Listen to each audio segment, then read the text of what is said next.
for it and note, but anyone that plans to type a lot. So already updated mine. Perfect. Appreciate it. Sometimes it'll default back. It likes to do that on its own. So it happens to me too.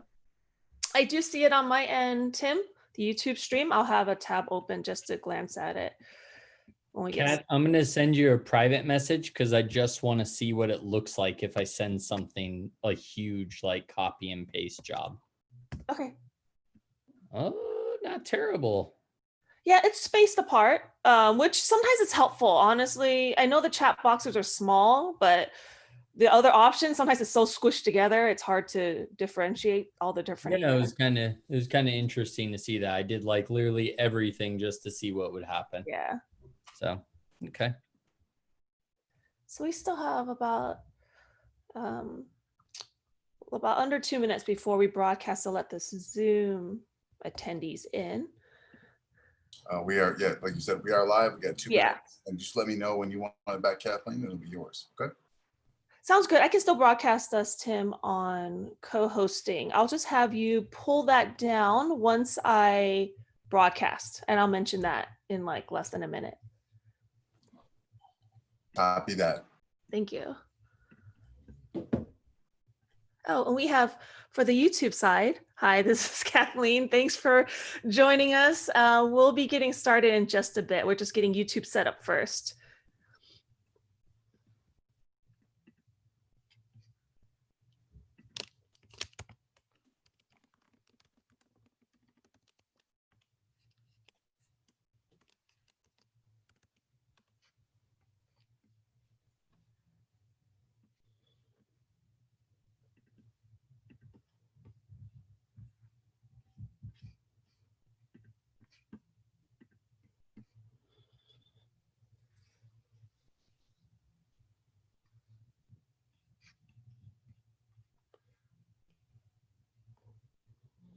Okay, it's about 7 o'clock, so I'm going to go ahead and broadcast to let the people waiting in Zoom to go in. So Tim, whenever you get a chance within the next, okay, perfect. So we'll go ahead and broadcast us here and see who we have waiting with us. Okay, students are slowly trickling in the room. Hi students, this is Kathleen. I'm here to make sure that Zoom is running smoothly for you. We'll be getting started shortly. In the meantime, for the students with me in the Zoom webinar, you see a chat icon.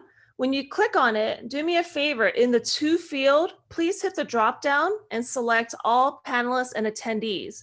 That way other students can see your comments and questions, and it helps connect the answers given by our panel today. I will go ahead and say hello. You see that Reed Rocker, your host for today, has also said hello. Students with us, please feel free to let us know where you're joining us from.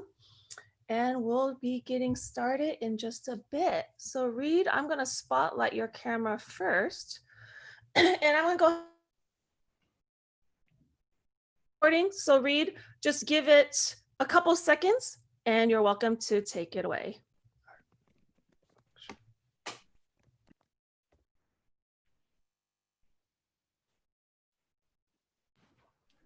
Welcome everybody. Take a minute to introduce yourself. If you're watching from the YouTube stream, there's a chat feature there, but I won't be able to participate in it the same way through Zoom. So welcome YouTube and Zoom attendees. We'll be getting started shortly. We want to give everyone a little chance to get filtered in. And in the meantime, what I am going to do is I'm going to share a couple updates about what is tonight's all about and what kind of extra links, extra resources everyone could look for. So one thing we are going to be using, if you are playing along and you're going to be sculpting while Tom's sculpting, you're going to have a blast. And I think you're going to learn some really cool stuff. What we love is at the end, if you are sculpting as Tom's sculpting, please take a minute to actually post your work to Instagram and with the following hashtag. So this is going to make a big difference. It's really cool to see all the work in Instagram together. So if you have clay, even if you got Play-Doh at home or silly putty, go grab it, put a whole bunch together and get ready to rock and roll, because that could work right now for just for fun for the evening. Tom's going to be going into detail about things like what it's like to be a sculptor. He's going to talk a little bit about his background, his experience with both sculpting as a professional and as a teacher. And he's going to talk about his program and all the changes that they're making to really adjust for the modern age, all the technology they're starting to drive into that sculpture program. But he's also going to talk about the traditional aspect and the importance of it and having that rock solid foundation. So we're still going to wait a little bit of time. I want to let everyone funnel in here. I know we have a lot of people joining. So I'm going to put that hashtag in there again for anybody that's attending tonight. If you're going to be sculpting along with Tom, we'd love to see your work. So please use that ArtU free workshop. Use that hashtag on your Instagram, Facebook, wherever you post it. Instagram's where we're looking for it. It's really nice to be able to see all the images when we sort by the hashtag. It's worked for our painting workshops, our fashion workshops, our digital drawing workshops, and it's been really incredible. So on that note, I'm going to also share one master link with everybody. It's for all of our upcoming online events. So for anyone that has been to one of our previous webinars, hopefully you loved it a ton and that's why you're back tonight. But if this is your first webinar, it's something we've been running ever since COVID started. It's a great way to get artists to connect. The feedback we've received has been overwhelmingly positive. So we're so excited to be able to keep running these. And we couldn't ask for a better participant today than Tom Durham. I think when you see him actually in action and telling his stories and speaking, you'll get a real sense of why he's such a special individual. So coming on the horizon, I'll share some of these links at the end of the evening as well. I'm going to pop in a whole bunch of links. If you guys copy and paste it real quick, go for it. But all these links that I just threw in, this is an upcoming one we have on Thursday. It's adding motion to vector illustration. This Saturday, we have an online open house. Then next week, we have a Decoding the Landscape with Jeff McLean, who's the Director of Landscape Architecture. And then we have an online education webinar, which actually myself, I host that one. And I show you what it's like to be an online student. I have a lot of great examples of online student work. And I also have some great examples of my own work from when I've taken online classes here. And then a little bit after that, we have a creating an animated logo. So ton of events. That's just July's lineup for the rest of the month. August is going to be booming with events as well. How is attendance looking, Kathleen? Do you think we're good to get started and start rolling? It looks good for me. Let's go ahead and get going. Okay, awesome. So everybody, welcome to the sculpting night. We're going to be doing a head sculpture with Tom Durham tonight. So let me tell you a little bit about Tom. He received his Master of Fine Arts in Sculpture from the University of Minnesota, and he has over 30 years experience in the industry. He's done sculptures that could be found from New York to South Carolina, and he's even worked at a professional design firm. So he's going to be able to talk to you about what it's like to be that commissioned artist that does these sculptures, but also what it's like to work for a design firm and the differences, the pros, the cons. He'll be able to speak to that because I know when I talk with a lot of students pursuing fine arts, it's easy to grasp the concept of I want to become a painter or sculptor and do commissioned work and projects, but it's not as easy sometimes to recognize what other job opportunities lie out there. So Tom could speak to those opportunities that exist when students graduate from our programs and a lot of our alumni success. Now for Tom, amazingly, he also has the 15 years of teaching experience. So he's going to be able to really have that play through in his presentation tonight. So without further ado, I want to turn it over to Tom Durham. Myself and Kat will be in the chat pod answering all of your questions. And as questions are coming in, if you have questions about what Tom's speaking to or what he's doing, I'm going to try my best to funnel those right to Tom for everybody. So very excited for you all to join us. And Tom, the floor is yours. Well, thank you. All I can say is that I'm impressed at seeing all these people coming in from all parts. Somebody from Puerto Rico was signing in, people from Connecticut, Ohio, all over. So welcome. I'll do my best to entertain you as well as sculpt with you. I have about actually more than 30 years experience. I have closer to 40 years experience. Thus the white beard anymore. I quit using the dye, so it's all white now and all gray hair. And it's, it's kind of freeing not to have to dye it every day. So anyway, I have been a professional sculptor. Now, when I started years ago, there are a lot of opportunities in sculpture or there were limited opportunities, I should say. We had galleries, we had commissions, we had teaching, we had working for toy places like Mattel and such. And those were the main things that we could do, you know, as an artist or as a sculptor.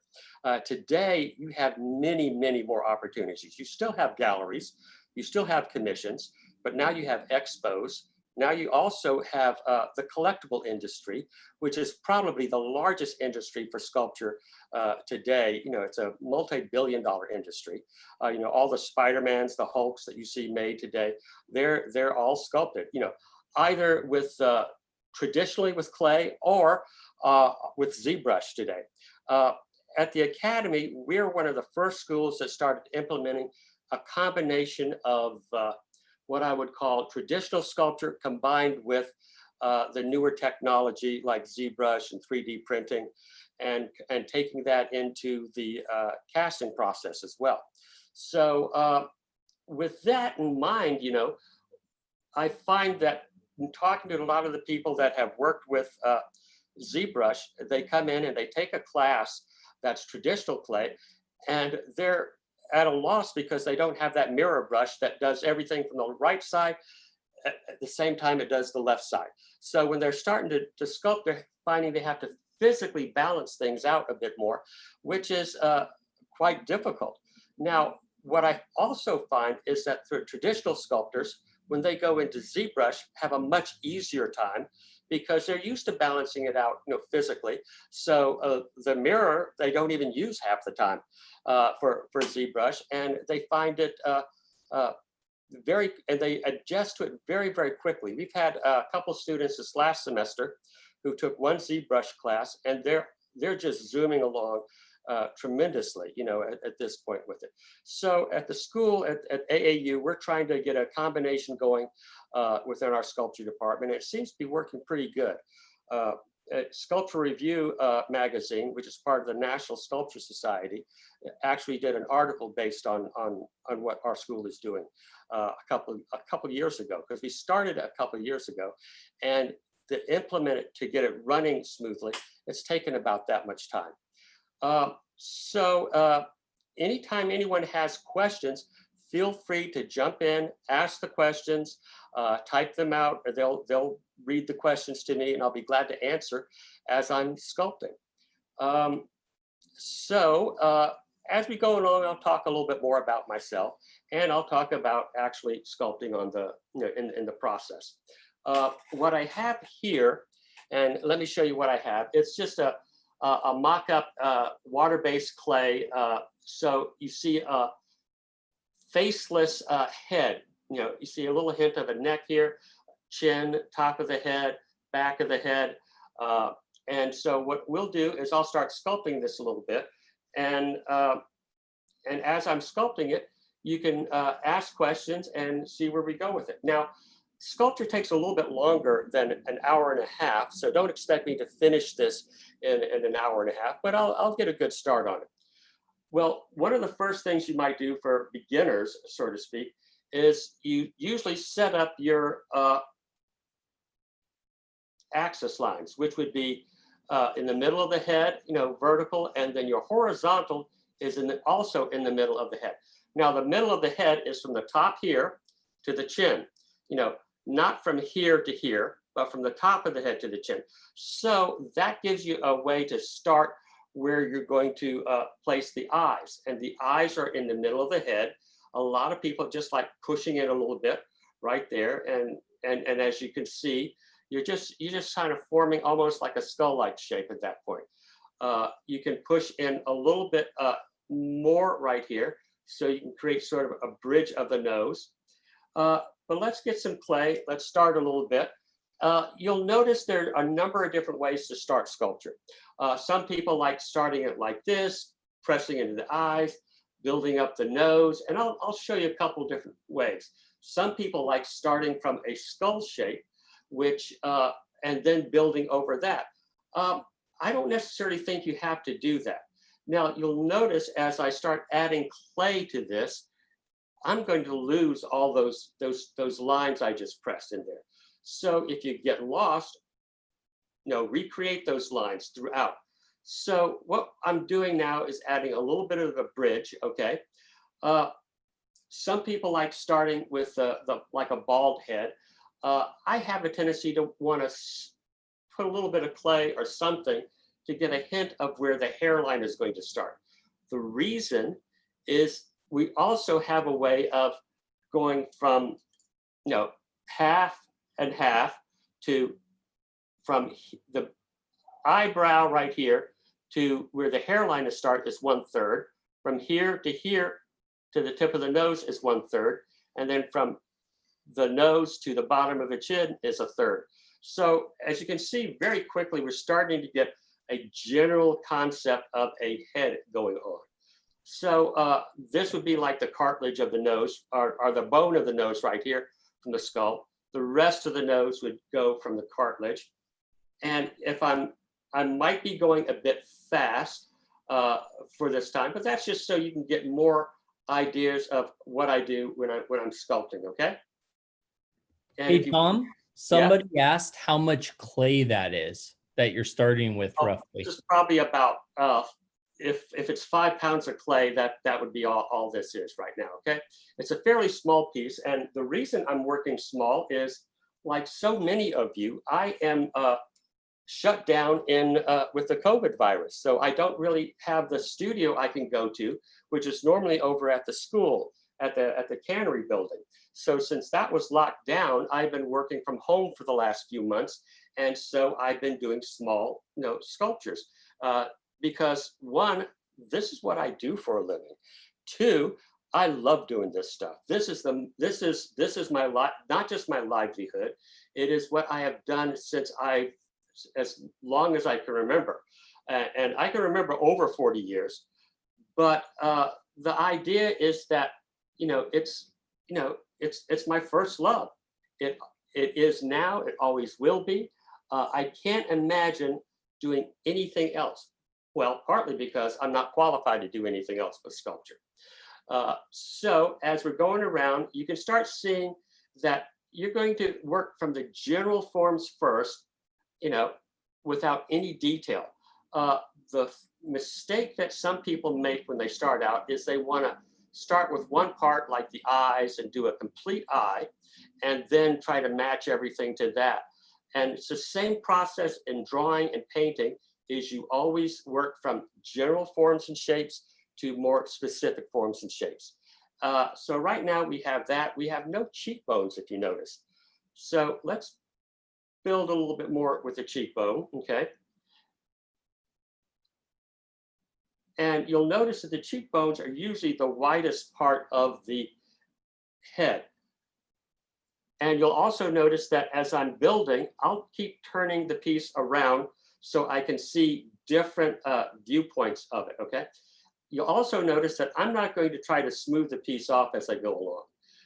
I'm going to keep it rough and then start going in there with tools, in particular rake tools that I like using. And I'll explain those in a little bit. But if you notice, see, I'm starting to build a little bit of the cheekbone. You have a little bit of the muscle that goes off to the side here that's coming down. And what I'm doing is building some of the general forms that are around the eyes, okay? Because, it's just, working from one part and then slowly bringing it down. So as we have that going on here, we can pull it down like that. We've got this rounded area for a mouth, okay? And you notice it's rounded.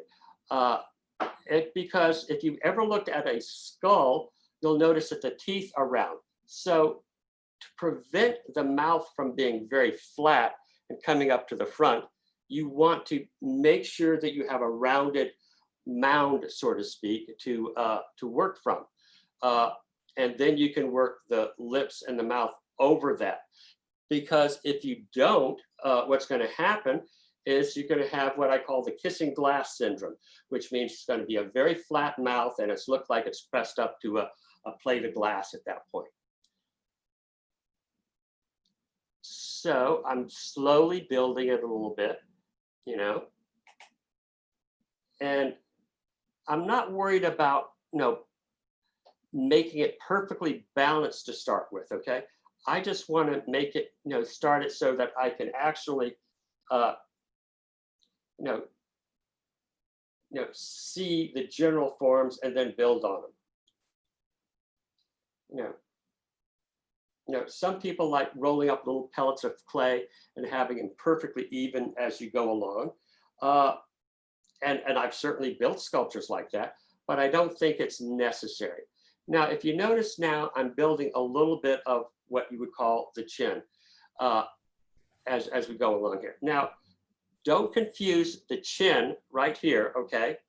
Don't confuse the chin with the jaw. The jaw is back here, okay? Jaw ends about halfway up the line here, okay?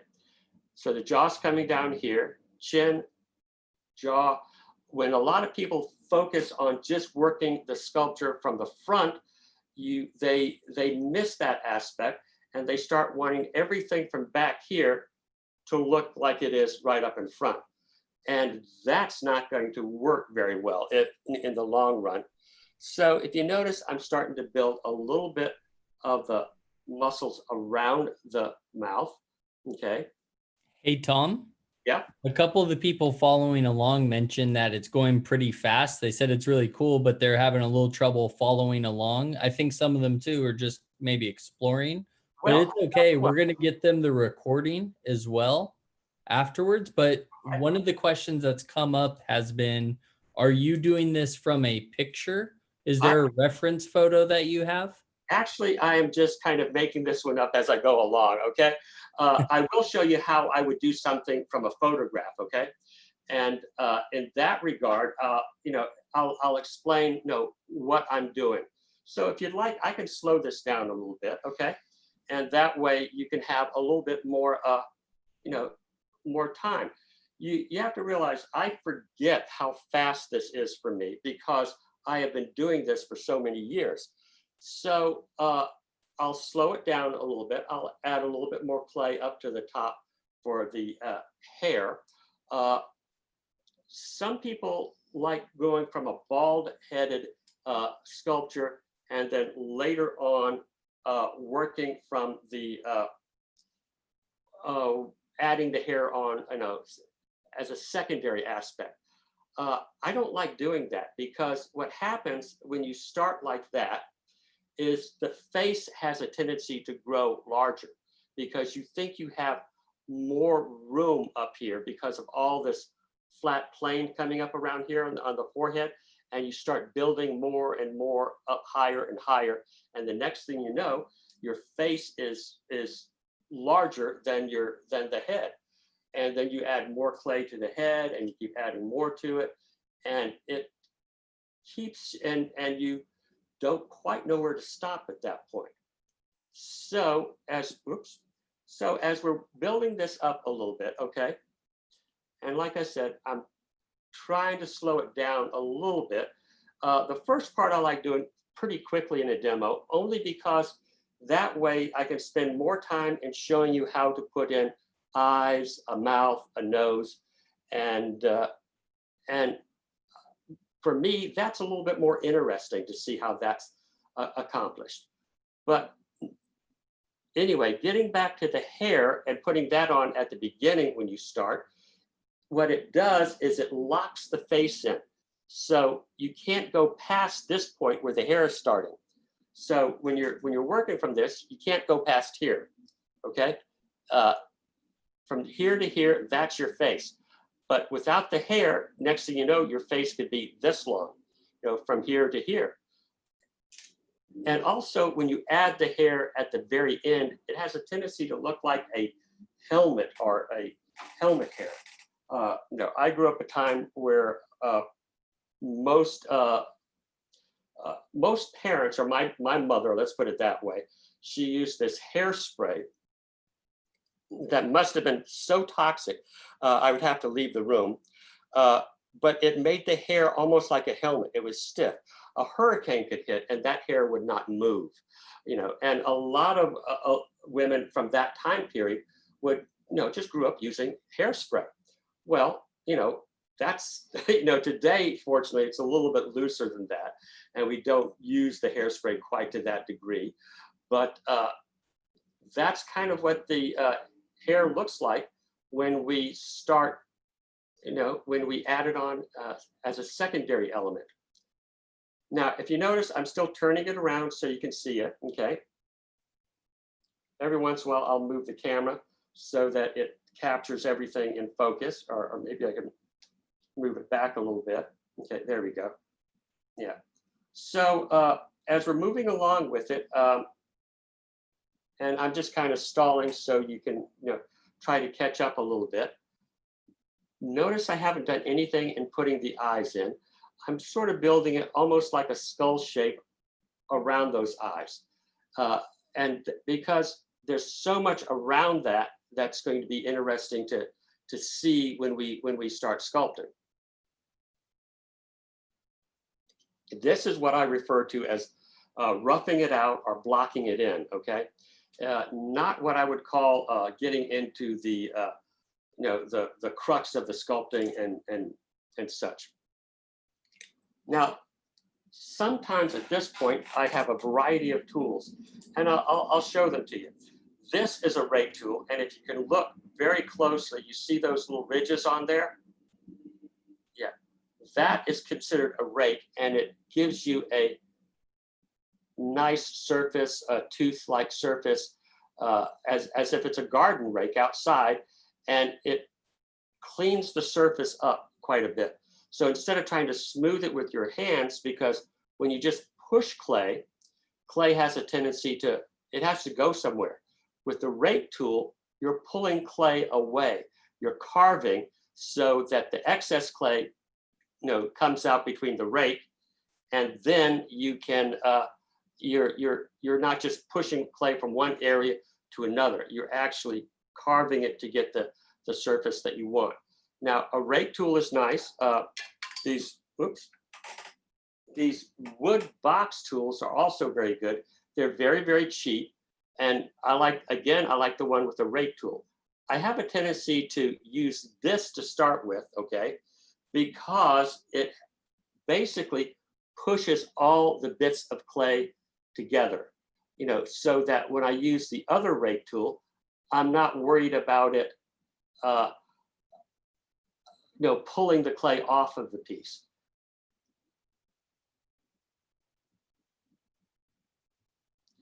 You'll also notice that a lot of what you do with the clay is that the head actually goes back at an angle.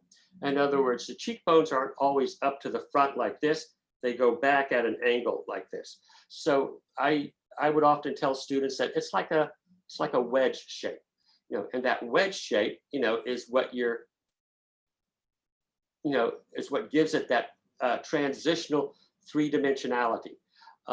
Transitional elements are looking at the head from a three-quarter view like this, okay? And this area right in here would be a transition that separates it from the side to the front. So. Hey, Tom. Yes?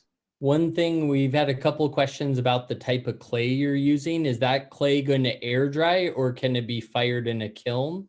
This clay can be fired in a kiln. Perfect. A low fire white clay. I mean, that's all it is. It's no sand, no grog in it. So the rake tools go very smooth like butter throughout the entirety of it. Air dry clay, can work just as well. It has a little bit more of a rubbery consistency to it. And I've used both, I've used most types of clay, Actually, on that note, Tom, the other question was, what are your favorite brands of water and oil-based clay? Well, my favorite brand of water-based clay is WED clay, W-E-D. That stands for Walter E. Disney. It's a Disney clay that they made that has a waxy quality to the clay, allows you to get extremely good detail and holds the detail. It doesn't harden very fast, so it gives you plenty of work time with the clay. However, you cannot fire that clay. but it is by far the best detailed clay you can work with, and it is just phenomenal. You know, the best oil-based clay or plastiline clay that I like using is it's Chavant. You know, Chavant makes different brands of clay. Okay, they make a professional brand which is more of a tan color that I just recently started using, and they have a soft and a medium, and both are excellent, and they're not very sticky. Okay, in other words, some types of oil-based clay are very sticky, and when you apply your tool to the clay, it sticks to the tool. But with that type of clay, it doesn't stick to the tool, doesn't stick to your hands as much either. The rest of it is NSP or Chavant, you know, oil-based clay. I like the red tone as opposed to the green, but I've used both. It's just a preference in color. That's all that is. So I would say the Chavant and the wet clay are my two favorite types of clay. Firing clay, you know, what I'm using now is my favorite type.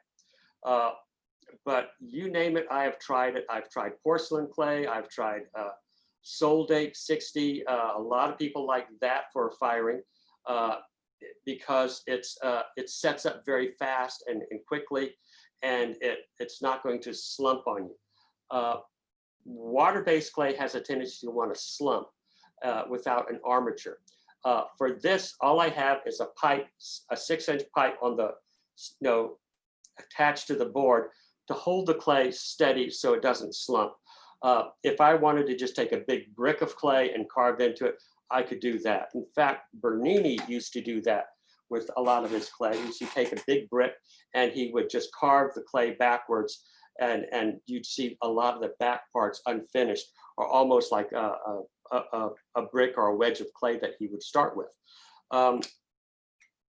And so there are different methods of going about this. Now, if you notice, I'm going to take that rake tool to the neck, a little bit of the,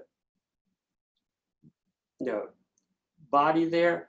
I haven't put any ears on yet. Okay. Basically, I'm just, you know, doing what I call, it's still what I call a general setup.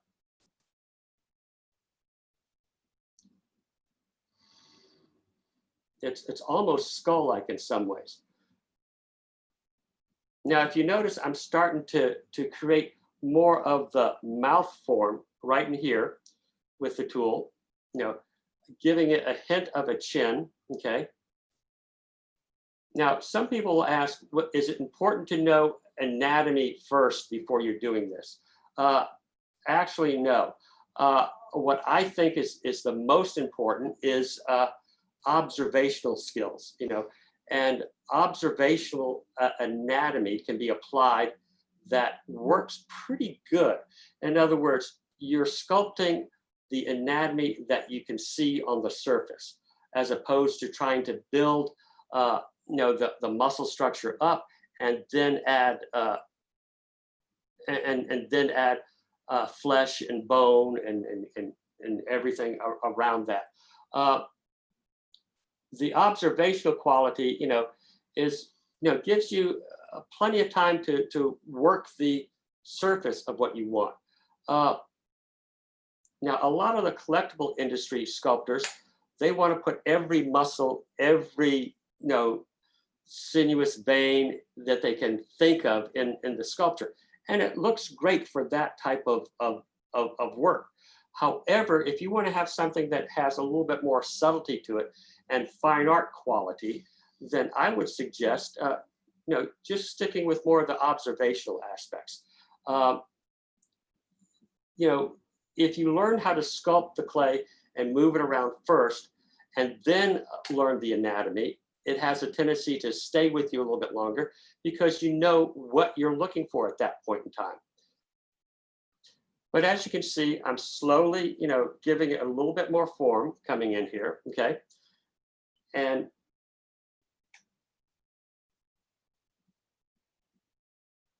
that, you know, allows me to start, you know, sculpting. And again, notice I'm not putting any details in yet whatsoever. The biggest mistake most people make is trying to rush everything and put the details in immediately. If you try to put the eyes in right away, you lock it in, and you're trying to match everything to that. The general forms are more important than the details, especially when you're starting out. You know, and because if the form is not there, then the anatomy is going to be in the wrong place, and it won't matter. Now, if you notice, I'm starting to put an ear on here, and notice the ear starts halfway, you know, through the head, okay, and it comes out from the head just a little bit there, okay. No, and it's also the starts from the brow going across to the bottom of the nose, and that is where your ear sits, okay? So right now, I'm just putting a wedge of clay up in there, okay? That'll get me started. You know, also gives me a chance to add a little bit more hair. Now, some people say, well, how do you know one ear from the next, and how do you measure it? Well, just hold a piece of clay up to one ear, flip it around, and then add it. And that way you're balancing off the ears a little bit more. How do you know if the ears are far enough back? Well, it should be halfway, okay, on either side of the clay. So if it's there, if that is not enough, go from a point of the nose, measure it with a tool, come back here, measure it with the tool, and you've got your general shape right there. Hey, Tom, we Yeah. had a question about firing this piece. So if you were going to fire this piece, would you build it hollow or would you hollow it out after? Well, I will hollow this out after. I mean, if I'm doing a larger piece, I will build it hollow, okay?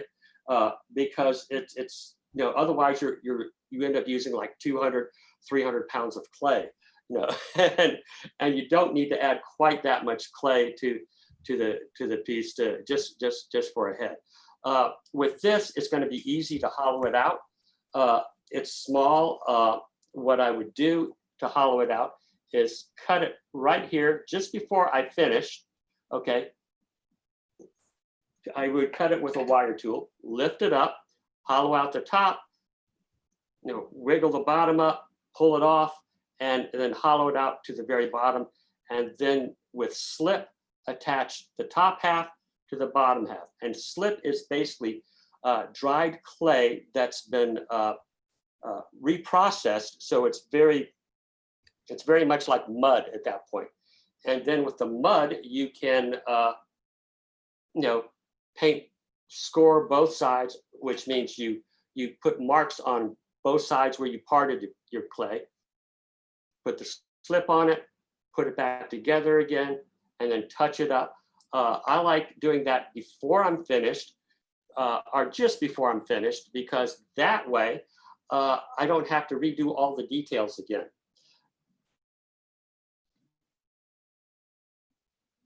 Hey, Tom, we had another really great question.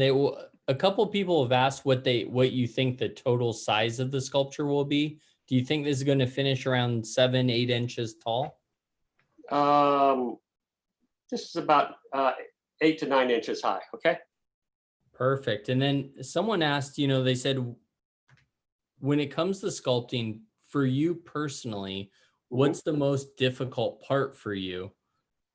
And, you know, like, do you not like sculpting those, or how do you work with it when you're sculpting? You know, for most artists, the most difficult part are always going to be the eyes, okay? Because matching up two eyes together is always, you know, a chore. And that's where you slow things down a bit more. And when you slow it down, you can match the eyes a little bit easier. And in a little bit, I'll actually start trying to do that a bit. Now, if you notice, I'm pushing the clay. I'll use the tools, I'll use my hands, anything that works for you. Some people like using wood tools. This is one that I made in which I can, you know, push the clay around, and I can just use the tip very, very quickly to press the clay in and to shape it, to move it, you know, make sure it's you know, in there well, you know, shaping a little bit with the eye. You know, you can create nice surfaces with these wood tools as well. If you notice, I like this curved aspect to it. One end is larger, one end is smaller. This I just picked up a store-bought tool, which I didn't like the shape of, and they just used sandpaper to reshape it to something that fit more of the areas. So with the curved element, I can push into the eyes, push into the nose, wherever I want, and I can shape very easily with the tool. Yeah. I actually have two of these, one this size and one smaller. Hey, Tom, really good question. If you were going to sculpt a person's head from picture, Yeah. you need multiple angles to visualize it accurately, or do you just use the one photo? Oh my gosh, no, you need multiple photos, okay? Say for instance, if I were going to work from a photo, and well, why don't I do that with this now, okay? So this is just a general made up head right now. But if I were going to work from a photo, and I have a photo up on the screen here, okay? I was listening to Mahler earlier, and so maybe do rough out a Mahler, so to speak. Now, when I'm working from photographs, you need profiles from left and right side, and you need full face. You need 3/4 views, and if you're interested, even the back of the head will work fine. Most cases, you're not going to find photographs of the back of the head. Most portraiture is done of people who have been deceased for a long time, and so when they're working from photographs, you have to kind of just pull things off the internet. I've been known to pull at least as many as 50 photographs of one individual before starting a portrait, and that can take me 2 days or 3 days when I'm doing internet searches for that. So multiple photographs work. If you have a live model, and very few people are going to sit live for a sculpture today, you generally pull the camera out and you photograph them. Again, you'll do front, 3/4, and you'll just you'll just either put them in a chair that spins and just turn them all the way around, and keep photographing as you go all the way back to the front again, or you just walk around the individual until you get what you want. I usually have about 9 to 11 photos when I'm working from that process. When I first start a portrait, I don't care if it looks like the person or not. I'm just getting the general shape of what that person might look like, whether he has a very thin face, whether he has a broad forehead or something like that. I'm just going to work very intuitively at that point. When I start a portrait, I like starting from a profile. Not straight on, because straight on, you get a flat view of what the person is. The profile sets up how long their nose is, where their chin is, where the mouth is, how the forehead. You basically establish all the parameters of where the face is. So say for instance, I'm starting this one, and if you notice, I'll go right down the middle, to build the nose. And that means I might change a few things while I'm doing this. I'm not worried about the side right here right now. I'm just building the profile, okay? Because the profile, like I said, it locks everything in. So,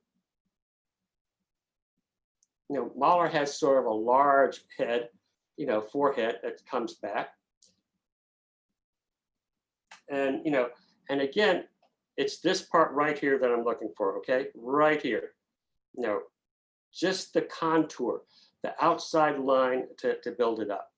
I can build out the nose a little bit if I choose to, but then I've got to start building out, where is I'm just using that center line, as you can see. I'm not trying to build everything out completely. I'm just building that center line. He has sort of a chin that comes down a little bit more,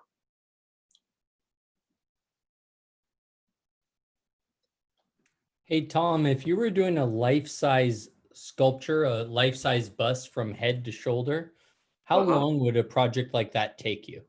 It varies from piece to piece, to be honest with you. Uh, you can do it in, sometimes you can do it in 2 or 3 days. Sometimes you can do it in a week. Sometimes it takes you 3 weeks, depending on the difficulty of the subject, or just depending on how much detail and finessing you want to do. Now, if you're spending a month on something, it doesn't necessarily mean that you're spending the entire month sculpting, because as you notice right now, the clay is very moist and soft, okay?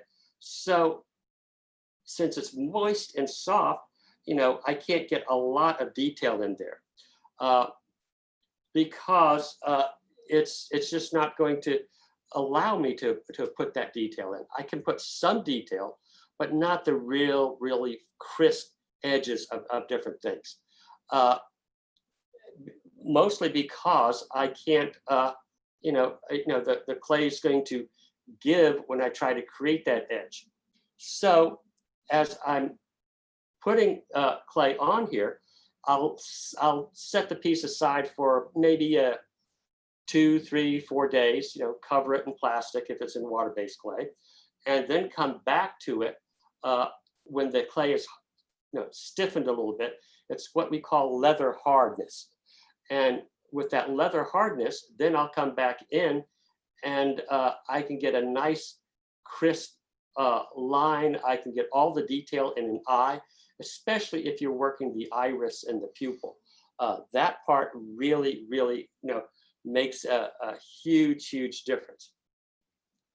Push this neck back and down a little bit more, okay? Because see, like I said, it grows on you. And if you've noticed, this piece has grown a little bit on me, okay?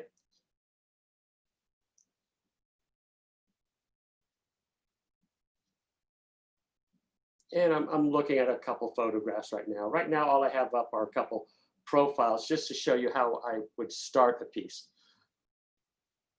Okay, and then again, make sure that the nose is a third, and then to the bottom of the chin here is a third. So the nose is a third. His hairline goes back a little bit. This is probably where his hairline originally started, but then as he got older, his hairline grew backward. Now, which happens to most of us, okay? As we grow older, the hairline goes back much further. And now what I'm doing is kind of shaping forms a little bit around him to get it. I'm building the sides from, I'm building the front from what the sides look like. And if you notice, I've built up one side a little bit more than the other. Well, try to avoid that. For demonstration purposes, sometimes we do, we will do that because it just kind of speeds up what we can do for the detail. But try not to do that too often, because when you do, you're trying to match one side to the other side. And when you try to do that matching back and forth, you're constantly trying to keep up with one of them. But if you build them close to the same amount of time as you can, in other words, going from one element to the other back and forth, then you have more control over the balance of your sculpture. Hey, Tom, somebody asked, how would you preserve an oil-based portrait head? The only way you preserve it is by taking a mold off of it and casting it in something that's a more permanent material. Now, you can let oil-based clay sit around for years, okay, if you want, but there's always the damage that it can be, somebody can bump it, dent it. It's really not that great when you, for just sitting around all the time. Now, if you notice, I'm starting to put a little bit of a brow on him, okay? And I'm gonna stop from the Mahler portrait, okay? And just start working more, randomly with his general, concept of his face. But basically it was to give you a hint of how you build something from a portrait, okay? And the profile is probably the easiest way to start. If you've ever seen any of Giacometti's sculptures, and they're these he's a 20th century sculptor. You see all these very, very, thin heads and figures. I mean, they're only like 1 inch to 2 inches thick for the whole head. And this is a life-size head that he's doing, okay? Because he took this old Renaissance trick of working from a profile, okay? And from that profile, he just left it, simple as that. It was not about saying, okay, I'm going to invent something new. He just said, you know what, I kind of like the way that's looking. And on a contemporary basis, I think I can make that expressive just like it is. And so that's Giacometti, setting up his, what you call his foundation, art, and he built a career, doing work like that. And it's absolutely beautiful work. If you want to know some of my heroes in sculpture, I guess it has to go back to, the first one has to go back to Michelangelo. That actually happened to be the first sculpture I ever saw was the Florentine Pieta in 1964. As a little kid, I got a chance to go to the New York World's Fair. And as I'm going to the New York World's Fair, they have different pavilions from different countries. They had, basically they had the Italian pavilion, and they had brought over Michelangelo's Florentine Pieta. That's the one with Christ sitting in Mary's lap. And I was a tiny little kid, okay? So when you go into the pavilion, they had a conveyor belt that just kind of whisked people by. And in this small alcove down below was the Florentine Pieta with these beautiful blue lights on it. And I saw that, and instead of letting the conveyor belt whisk me by, I held onto the railing and just kind of, dangled my feet onto the conveyor and just stayed there for about 20 minutes until the guards chased me off. And that was my first experience in, seeing sculpture. And I guess that stayed with me, pretty solidly, because it was, it just made a phenomenal impression on me. And part of that impression was the fact that I'd never seen sculpture before. And it was just so beautiful. I didn't believe anything like that could exist. My imagination hadn't even, taken off to that point of knowing what it was in some regards. I knew it wasn't real, but it looked better than real, It was magical. To this day, I still see that sculpture with the blue light on it. And I've seen it 7 or 8 times, And one of the highlights of my career was winning the Lorenzo de' Medici Award in Florence, Italy for sculpture. And that for me was just a fantastic time, because I felt like, wow, I'm part of that element of my idols, Michelangelo, Bernini, the Renaissance Mannerist and Baroque artists. I mean, those were the people that first, I migrated to. Then it was more the Romantic artists like Rodin, Carpeaux, a classical artist, and then more contemporary artists like Brancusi, Giacometti. And then today, there are a number of contemporary artists that I admire. I mean, so many of them that are out there. When I went to school back in the 70s, you'll notice that sculpture, and in particular figurative work by all, was considered dead art. That's the quote that I kept getting from instructors and people So they weren't teaching you the figure in that regard. They were just saying, well, why do you want to do the figure? Everybody's done everything they can with the figure. Well, it's not about what's been done. It's how you personalize the sculptures that make the difference. That personalization is really what differentiates your work from anybody else's work. And that makes you unique, because nobody else is going to personalize it quite like you do. And that's what makes you a unique artist, whether you're just starting out or whether you're more experienced. It really doesn't matter.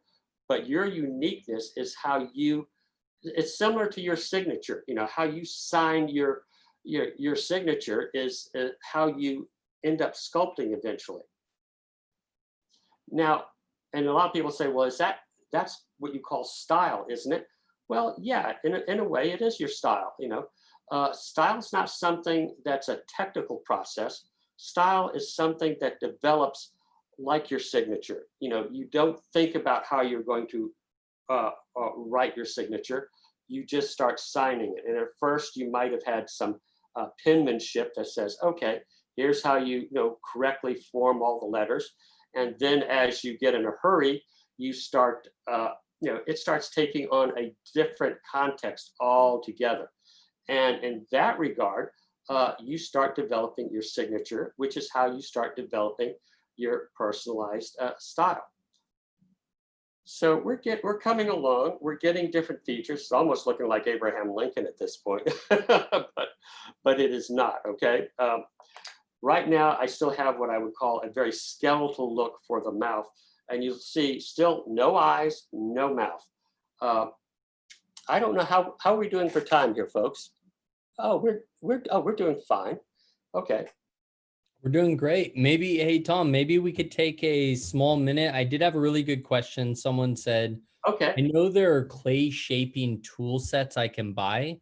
Can you show us what tools to use for a particular part of the sculpture and the purpose? So maybe go through a couple of your normal tools that are everyday use and what you use them for. That'd be really cool. Well, some people like starting off with an old kitchen knife. That's what this is, okay? I stole it out of the kitchen drawer, from my folks many, many years ago when I was a freshman student getting ready to take sculpture. I still have it to this day. I have not sharpened it since then, so it's very dull, but I can cut and slice clay with it, very quickly. Rake tools are extremely important because, as you can see, I start off with a larger tool first, then I can go in with a smaller rake tool, and you can get them from different sources. Sculpture House has a lot of, most all of the rake tools you can get. Other brands you might like, Anatomy Tools is also a good one. And if you notice, each tool, the lines that it creates on the surface are smaller, okay? And then you can come back in and you can get even smaller tools, rake tools, and if you notice, each time you go in with the rake tool, it gets a little bit more smoother, okay? So rake tools are essential. Wood tools that you can press in details, and I'll put in the eyes in a little bit here, are extremely important because, while you're working, you can, push the clay to make it form a little bit more. And you can push the clay into areas. So wood tools are great, rake tools are great. These little ball tools like this, you can get a whole package of these for about $8 to $9, on the internet. Boxwood tools are good, but boxwood tools are limited, okay? The shapes are all flat tools because it's easy and cheaper to make them that way. The only boxwood tool that I really like is the one that has the serrated edges, okay? Because I can get in there straight off with it and press the clay down. But some of the tools are good, and you'll have similar tools to these, but they're not as curved or flat on this end. They usually make them round on this end and flat on this end. But I find if it's flat on this side, you can sculpt more with it and shape better with it. Those are What the are main. your most used tools, Tom? What do you feel like you always have in your hand when you're sculpting? I shift, and if you've noticed, the rake tools are the ones that I usually have in my hand, and I shift back and forth from different size rake tools to the wood tools. You know, these three right here would be all I would need, okay? To finish a piece. Maybe one smaller tool. When you're getting into the eyes, and this is a good tool to use. And you'll notice at the end, I flattened it and made a small rake tool to get into little areas that I can't get in with the side of a rake tool. And do you have any tips for keeping oil-based clay malleable and warm and ready to use as you sculpt? Well, a lot of people use microwaves. Do not use oil-based clay in the microwave you are cooking with, okay? It will taint your food, and it's because it's oil, okay? And you shouldn't be, and it's not edible types of oil, okay? that they're using for that. So you don't really want to do that. A space heater works better. The other reason I don't like the microwave is the microwave will heat the clay from the inside out. So on the outside, it still might feel cool, but if you press into it, it's a puddle of liquid clay that can burn and stick onto your hands, and it's just not usable. Personally, I don't use a space heater or a microwave for the clay. I just strengthen my hands and I push it, cut it up into small bits, and then just place it on there. I don't like waiting for the clay to soften up, so I just got used to just pushing it. If you have what's called a hard Chavant clay or hard any other type of oil-based clay, you can't do that. Then you do have to soften it up. Other types of clay that are more waxy are monster clay, which again, you can't even use the monster clay unless you have a dedicated microwave to heat it up first, to put it on, and then it hardens so that you have to carve everything back on it at that point in time. So, so those are the types of clays that can work for you. And like I said, oil-based clay, it's a great way of working. A lot of people today work exclusively with oil-based clay, and you wouldn't catch them doing anything with water-based clay. For quick demos, the water-based clay seems to work very, very, very well. So we had a question on recycling clay, Tom. So if you're going to recycle your clay, how long should it stay in water? And then how long should you air dry it? Well, that's a good question, because I am like most artists. I am extremely impatient, okay? Where a lot of people will break up the clay, if it's water-based clay, into small chunks, even pound it out to powder form, and put it in a bucket, let it wet in the bucket, and then it's very sticky and gooey. Then they'll lay it out on a plastic sheet and let it dry a little bit, and then they'll pound it again to get to make it even to work with. Depending on how impatient you are, you can do it. It might take you a week to do that. If you're very impatient, you can do it in a couple of days. And I'm very impatient, so I do it in a couple of days. I don't let it get too wet. What I'll do is I'll take small bits of clay, wet a towel, set the towel over the small bits of clay, put plastic over it, check it on another day, the next day or the day after, and then those chunks are probably pretty malleable at that point in time. And then I can beat them together so that they're consistency with the clay. I don't run into a soft spot or a hard spot in the clay. And Tom, if a head portrait like the one you're doing, if something dries out and you kind of walk away from an unfinished portrait, are you able to actually re-wet that and work on it once again? Oh yeah, I mean, all you have to do, you can have this clay be bone dry, okay? I mean, bone dry. And you just put a wet towel over it, cover the whole thing with a soaking wet towel, cover that with a plastic bag and let it sit for 3 or 4 days. And you can come and each day make sure that the towel hasn't dried out, because the clay is going to absorb the water from the towel. Do not use a paper towel, because the paper towel will absorb the water, okay? A cloth towel, on the other hand, will let the object absorb the water.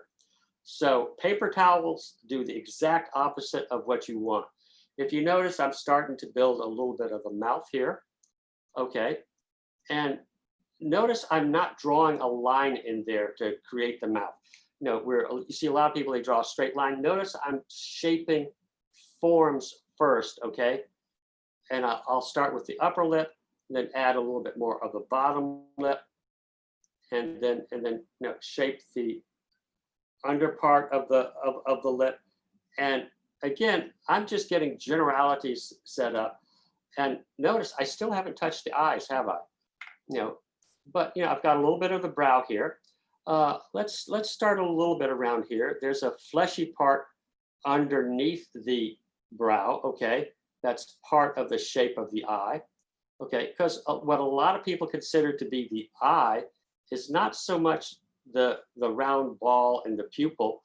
It is actually the, what you would call the, it's actually the areas around the eye, okay? You have the part that comes from the nose right in here, across, down here. You have a little bag that goes underneath the eye, okay? That's, it's where your sinuses will sit, okay? Then you have a little bit more of the cheekbone coming up here. And if you notice, I'm starting to build around this eye, okay? Now, notice I still have this round socket in there. Now, if I'm going to build the eye, the eye is a ball shape to begin with, the actual eye, okay? And that's why it is called an eyeball. I'll just tuck that in there for a little bit, okay? Now, some people like creating a mound to begin with before they build everything around it. It's 6 of one, half a dozen of the other. It's whatever you enjoy doing. What I find, if you're a beginner sometimes and you're trying to put that mound in, okay, what happens often is you get too large with that mound, and next thing you know, you have this huge eye over here and a smaller eye over here, or the eyes are too big for the head. By building the forms around it first, and making sure that they're balanced, you have a tendency to control that aspect of letting those eyes grow.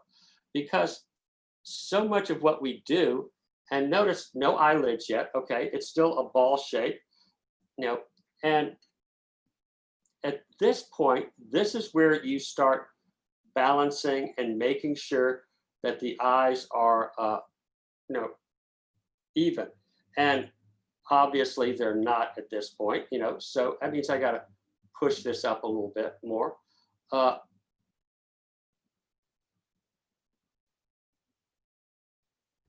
Hey, Tom, a couple Yeah. questions about just in general. Do you ever get writer's block for sculptors? Is there such a thing, like your creative blocks happen to you?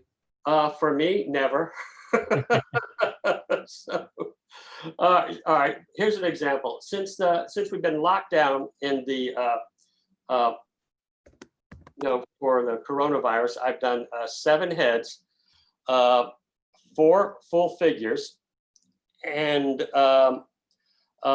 4 eye samples, for demos, and a few other things. And if you'll notice, I'm flattening a little piece of clay here to start putting over for the upper eyelid, just to kind of, start it. Now, when you're working this small, your hands are not going to fit in there, and that's where these tools come in really handy to shape eyes. Now, you have to make sure that everything is even this way, going up, front and back, this way, going across, okay? And the forms that you're building, making sure that the eyeball, one is not out further than the other, so that they're both in the same, in the same position and depth. Somebody just asked about that, Tom. They said, do you actually have a way to check that the eye bulge is the same distance? Well, They said sometimes it's hard when you've been working on a piece for hours to see it yourself just by the naked eye. oh, well, that's where you slow it down and you don't try to, notice there's no under eyelid yet, okay? I'm still playing with the upper eyelid, and by doing that, I can measure to make sure everything is where it's supposed to be. Now, if I'm looking at this one's out further than this one. Look to see where the eyelid and the eye is in relationship to the nose. It shouldn't be too far back. Here's the nose. If your eyeball is sitting up further in the nose, it should be where the skull is, behind the nostril, like say for right here, okay? I'm going to draw a line here where the skull would be, coming around here, okay? And the eyeball should be fitting in there.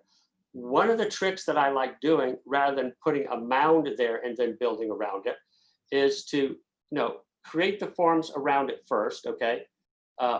Roll up the ball, but before I do that, I make sure that the indentation that I make with my finger or tool is the same depth where I can measure it with a tool. I can get in there, I can measure it with the tool and say, that's so far, that's so far. So I'm not, so when I roll up a ball and fit it in there, I'm starting at the very beginning saying, I can see where it is the same. So that's my trick about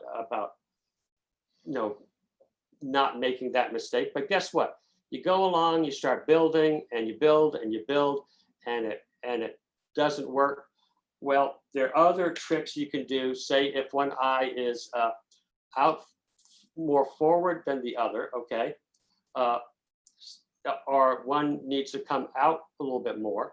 See, this eye's sitting in the right position. This one's not. That means I've got to carve a little bit of it away. In other words, push it back. And you don't necessarily want to push clay. Carving it back works better because that gives you the control. When you push in, it spreads it out on the sides as well.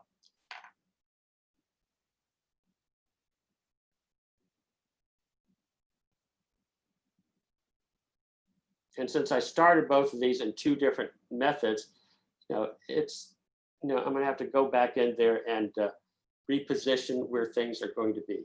Now you have one eye, it should be a third eye in the middle, and then the other eye, and that's how you measure the distance between the nostrils.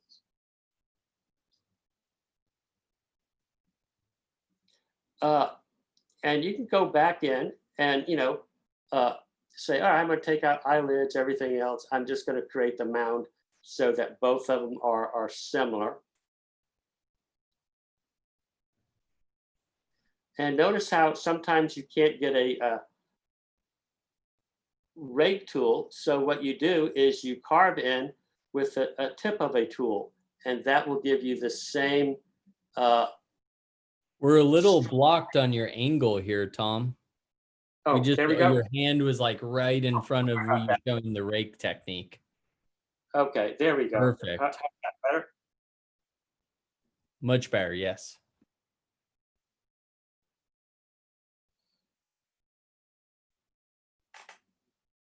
There we go. Yeah, it requires a little bit different handling of the tools, and with the camera in front like this. So I apologize if my hand gets in the way. And if it does, just remind me, please. It's directly in the way. Okay. Hey, somebody asked about any, do you experience as a sculptor always working with your hands, anything like carpal tunnel or any like hand tightness? And then if so, do you do any special hand exercises? Uh, no special hand exercises, and I've never experienced carpal tunnel. Knock on wood. I think I'm lucky in that regard. But some people do experience that. Okay, and if you do, I'm sure there's some exercises you can do for that. I mean, I'm 65 now, so that means I'm heading into those ages where I might start experiencing arthritis. I've been using my hands steadily and just with using them all the time. They're still pretty flexible. Okay, and if you notice, when I'm sculpting, my hands are very, very loose. In other words, I'm not constantly, gripping tools. I'm holding the tools very loose. That will prevent a lot of the carpal tunnel. A lot of the carpal tunnel comes from when you basically are trying to grip things too tightly. And some of it just might be genetics and luck that I haven't had anything like that happen.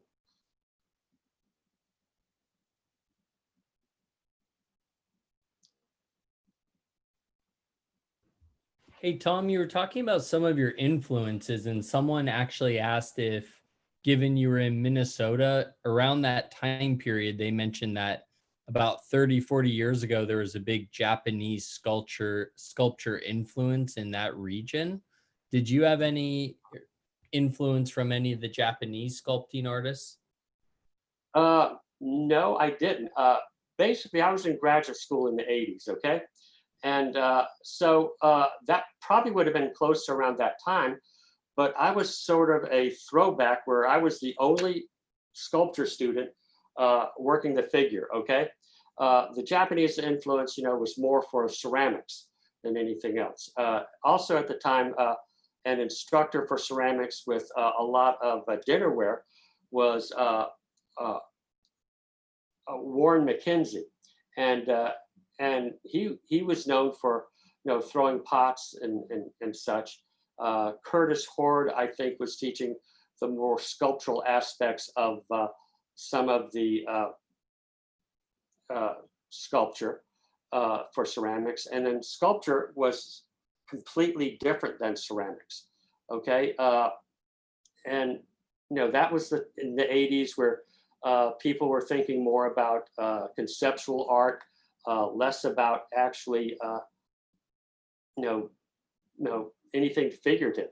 The mantra back then was that the figure was dead, and why are you doing the figure? And you would hear that over and over again. And I just stuck to my guns. And if you look today, there's a big resurgence of the figure where you have so many good young sculptors working the figure.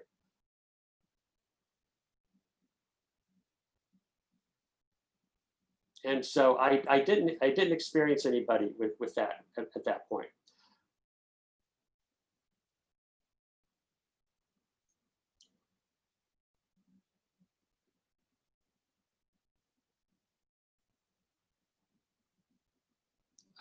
Any other questions or? Yeah, somebody actually just asked, can you remind me again of how you form the eyes? Did you carve it out? Is that what they remember when you were sculpting? Or is that what is always recommended when sculpting, is to carve them out? All right, here's what I would do, okay? Press it in, create a ball shape, okay?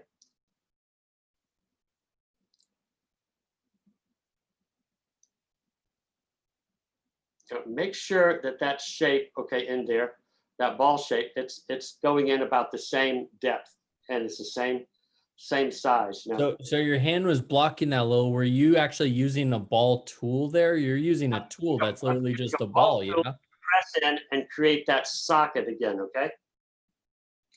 And then I would roll up a small ball of clay, put it in there, make sure that both balls are about the same, you know, in size.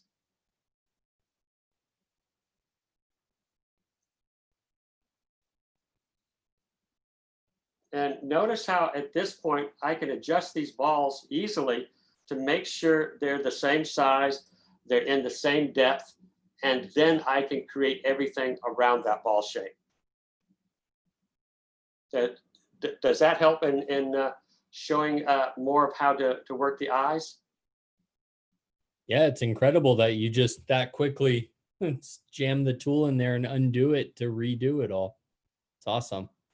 And then you can you know, create eyelids. And you always start with the top eyelids, like you were saying, correct? You leave the bottom off till the end. Yes, because that way I can keep adjusting it, okay? If you put the top and the bottom on at the same time, you're having to adjust everything back and forth. If you just put the top on, it's easier to adjust the two to make sure that they fit together.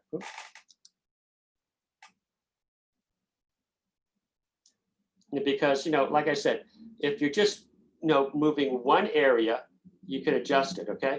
If you're having to move two areas, you're having to re-sculpt it.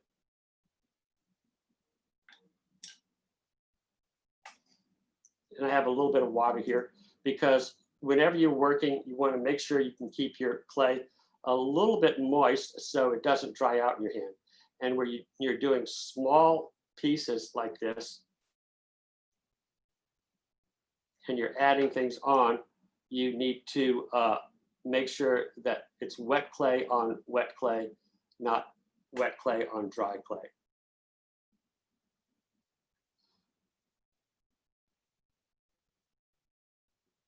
But no, out of the 40-some years that I've been sculpting, I've never had a what you call a dry period.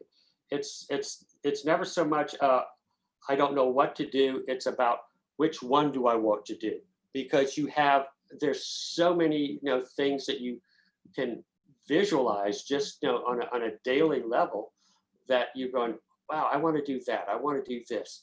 I want to do something based on this concept. You know, that person has a fantastic looking face. I want to sculpt their face. You know, for me, I did a lot of portraits of classical musicians and writers.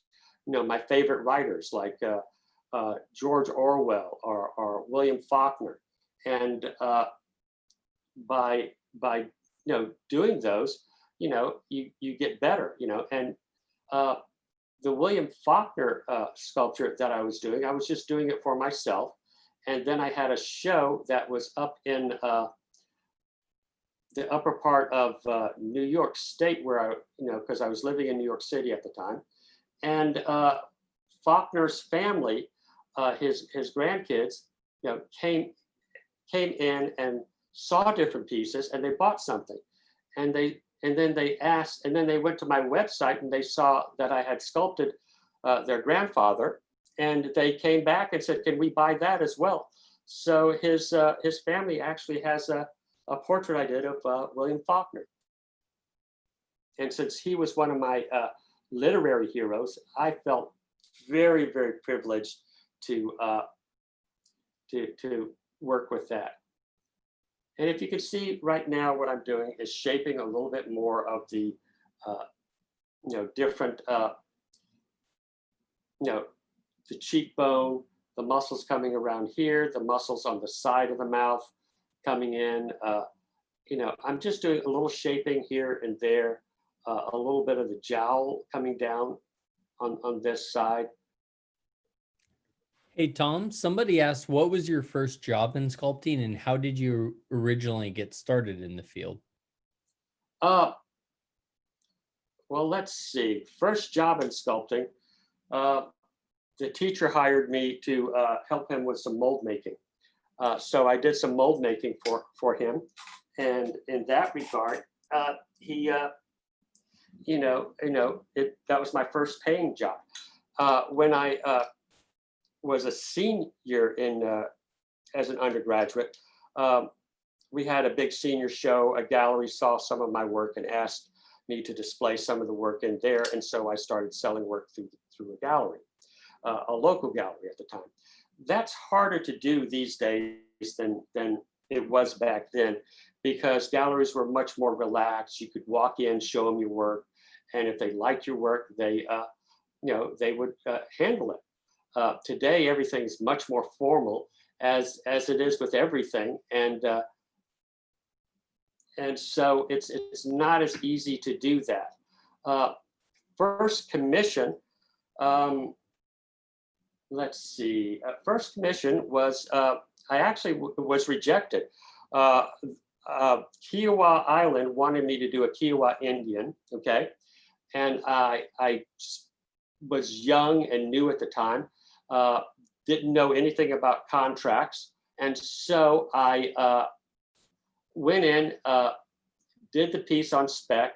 They asked me to bring it in so they could see it, and I did. And they said, "Well, how much is that?" They liked it, but they said, "Well, how much is it going to cost?" And I said something like $300, and that would be in bronze, by the way.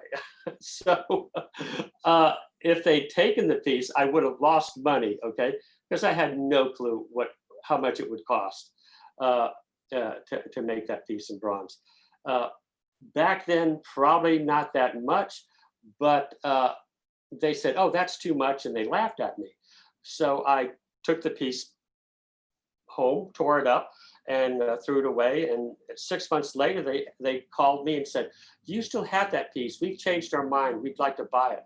And I told them, said, "You guys laughed out loud, when I said $300 and said that was way too expensive, and that was insulting to me." So I tore it up. And I heard this kind of gasp and shock in their face that, "How could you do that?" And they said, "Well, you didn't treat me with the respect that I deserved." So that was my first commission, okay? Not what I would call a stellar entry into the art world, okay? So later on, you learn a little bit more about contracts, and contracts, by the way, are only as good as the other person's word. Whether you have lawyers looking at the work or not, filling out the contracts, it's only as good as the other person's word. If you notice, I'm just focusing on one side of the face for the expediency of time, so that you can see a little bit more of what's going on with sculpting the entire head. And if you notice, I'm using this nice little wood tool right now to push clay and shape and take clay away. And then I'll go back in and refine it a bit more. Hey, Tom, when students are getting right out of college and that have studied sculpture, what type of jobs are available fresh out of college? Fresh out of college, you better be prepared to do anything and everything, okay? One of the easiest things to do in sculpture, or drawing for that matter, is these small con shows. Like, you have the big Comic Con show, but they have other smaller shows like Monster Palooza, like every state, sometimes different cities will have different smaller Comic-Con shows, and you can rent a table for $300 to $500, sometimes less, and you can set up what you have there to show different people what you're making. And if it's good and people like it and it's reasonably priced, people will buy some of your sculptures right there, right on the spot. And mostly they buy small, what I call small ticket items, like prints and such.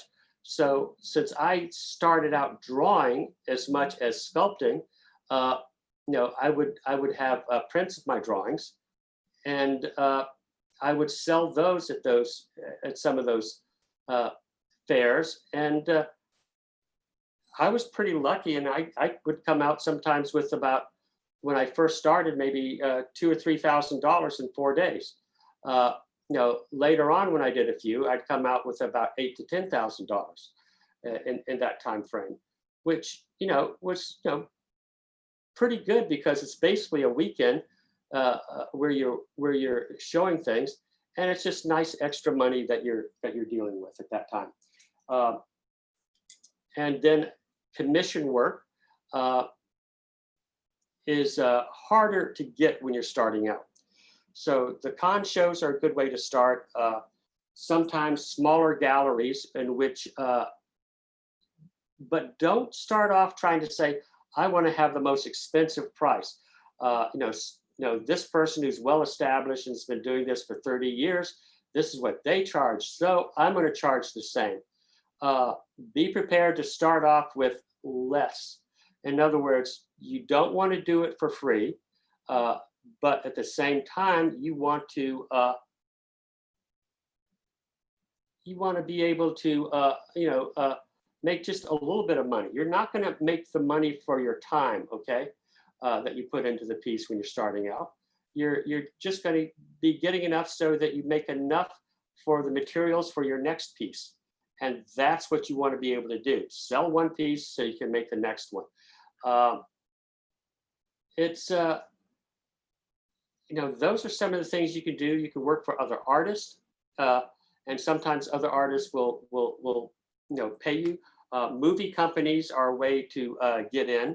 If you have ZBrush skills, you'll more than likely be hired faster than if you don't have ZBrush skills. If you're just traditional artist, it's going to be harder getting started. But if you can do the traditional with ZBrush, you are a prime candidate to be hired in almost any of the fields, in movies, animation, gaming. You're the kind of person they want right then, because you have all those skills that they're going to be looking for. Hey, Tom, this is actually a perfect segue to an earlier question. Someone asked, are the people that do, the monster makers and the VFX or the special effects, prop makers, sculptors, the people that are working in Hollywood, are they looked at differently by traditional sculptors or the traditional sculpting world? A lot of those people are traditional sculptors, okay, because they're doing work on the side, okay, to make ends meet. You might get lucky and get a commission, once a year or once every other year, and commissions are good money if it's a life-size figure or piece, but that's not always going to happen, and you might have some years where nothing comes in. So during those years when you're starting out, what you do is approach movie companies, movie theaters, prop shops, which do a lot of commercials and such. They're another good source of income. And a lot of the fine artists will work for these areas. Now, when you're doing that work, they're not considering it to be fine art or the Michelangelo masterpiece. They're actually, thinking, well, it's a job, it's using my skills that I've learned to create something that they're going to touch up in ZBrush or some other manner to basically, use for a Hollywood prop, or a commercial prop. And that is, and that's how you're going to make a living starting out. Trying to do something that's saying, I'm just going to do fine art and that's it. Good luck. I mean, it's you're competing with everybody that's has 40 years experience or more, when you first get out. You're no longer considered a student, you're considered a professional when you start entering into that world. And so you're going to get the lower end jobs to start with. You might get lucky and get a higher end job, but mostly you're going to get a lower end job and you're just going to build on that. So if you can do fairs, galleries, some commission work, work for other artists, you know, you will make a, you'll make a living. Right now with the COVID-19 and hitting, a lot of galleries have closed, so they've shut down. So these galleries are not open right now, and a lot of them are not going to come back. It's predicted that over 30% of the galleries that have closed will not reopen, just because they won't be able to afford the rent to display the work again. And their clientele are going to be putting their money somewhere else. The small end galleries are not for the big collectors. The small end and mid-range galleries are for usually the beginning collector or the very modest collector of art. And so you could sell things for $300 a piece or up to $3,000 a piece. When you start getting above that, then you're getting into the larger mainstream galleries. You might be able to do that, but here's the math I always spell out for students, okay? When you're doing, if you do 30 pieces a year, okay? And that's a lot, okay? That's a sculpture more than a sculpture every other week, okay? So you do 30 pieces, okay? And you're selling them for, if you sell them for $300 a piece, okay? They're small ones, okay? Well, that is what? And the gallery is going to take 50% of everything you do, okay? So if you have 300 pieces, say you sell it for $1,000 a piece, okay? That's $30,000, okay? And you're thinking, oh, that's not much to live on. And that's 1 year's work, okay? And that doesn't include the cost of the materials. The gallery is going to take 50% of that. So you're making $15,000 a year. That's not livable. So, you raise your price, but people don't want to pay that price to start with. So you have to have a backup plan, not doing something else. You always want to work as an artist doing artistic type of work. You hear a lot of people say, well, I'm going to have a backup plan. I'm going to get a degree in business or computer science or something else so that when the times are tough, I'll do that and not artwork. Art is a full-time commitment. Even from the very beginning, you might not make very much money, but it's a full-time commitment. If money's not coming in, move back home if you can. Do whatever it takes to continue to work as a full-time artist. Because once you make that compromise and say, I'm going to do this job for the next 3, 4, 5 years, and you think you're going to keep up your chops and your skill level as a sculptor by just doing it on the weekend, it's not going to happen. This is a 5 to 7 day a week process that you have to work with constantly. If you stay away from it for a month, 2 months, 3 months, or a year, you get rusty. And it can take you another 2 to 3 weeks to get back to do what you did when you stopped. If you stop for 2 to 3 years, it can take you 2 to 3 years to get back to where you were before. So it's a full-time commitment, and that's what you have to do as an artist. When I got out of school as an undergraduate, most of my friends had jobs that their fathers provided for them or somebody else provided, or they went out and got a job with their degree. And within about 5 years, they had the house and the house payments, they had the boat, they'd started a family, and they were looking at me like, well, you don't have very much time. What's wrong with you? And I was producing work constantly, 7 days a week, always working, barely making ends meet at times. And then after about 7 years, all of a sudden I started making a little bit more money. And they started looking at me and saying, 10 years later, they said, I wish I had done what you did because I'm no longer doing art. I'm doing this because I'm supporting a family. I'm doing everything else but art, and I miss it. But you stuck with it. Even during the hard times when we made fun of you, you stuck with it to become an artist. And that's what it really takes, is that obsessive need and compulsion to make something and to say something with your work. That's what makes you a sculptor and a full-time artist. It's not it's not something you fall back on with something else. You stick it through the tough times as well as the good times. That's sort of a long explanation, but I think it personalizes it in a way that shows you the passion you have to have for this field.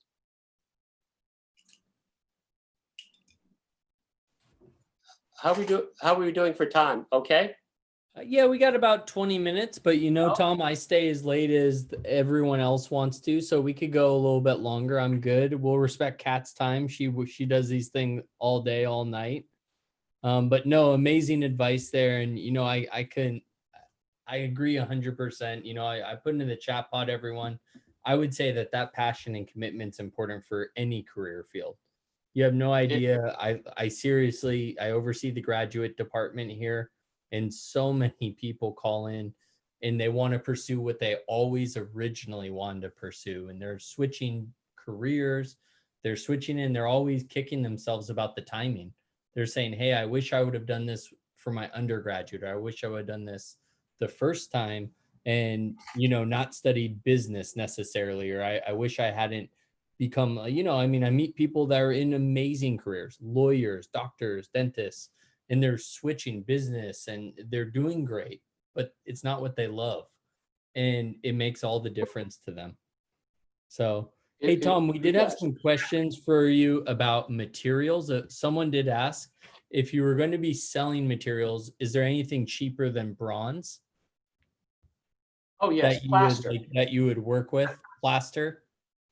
Plaster, yeah. You do a piece in clay, do a mold off of it, and cast it in plaster, and you can paint it to look exactly like bronze.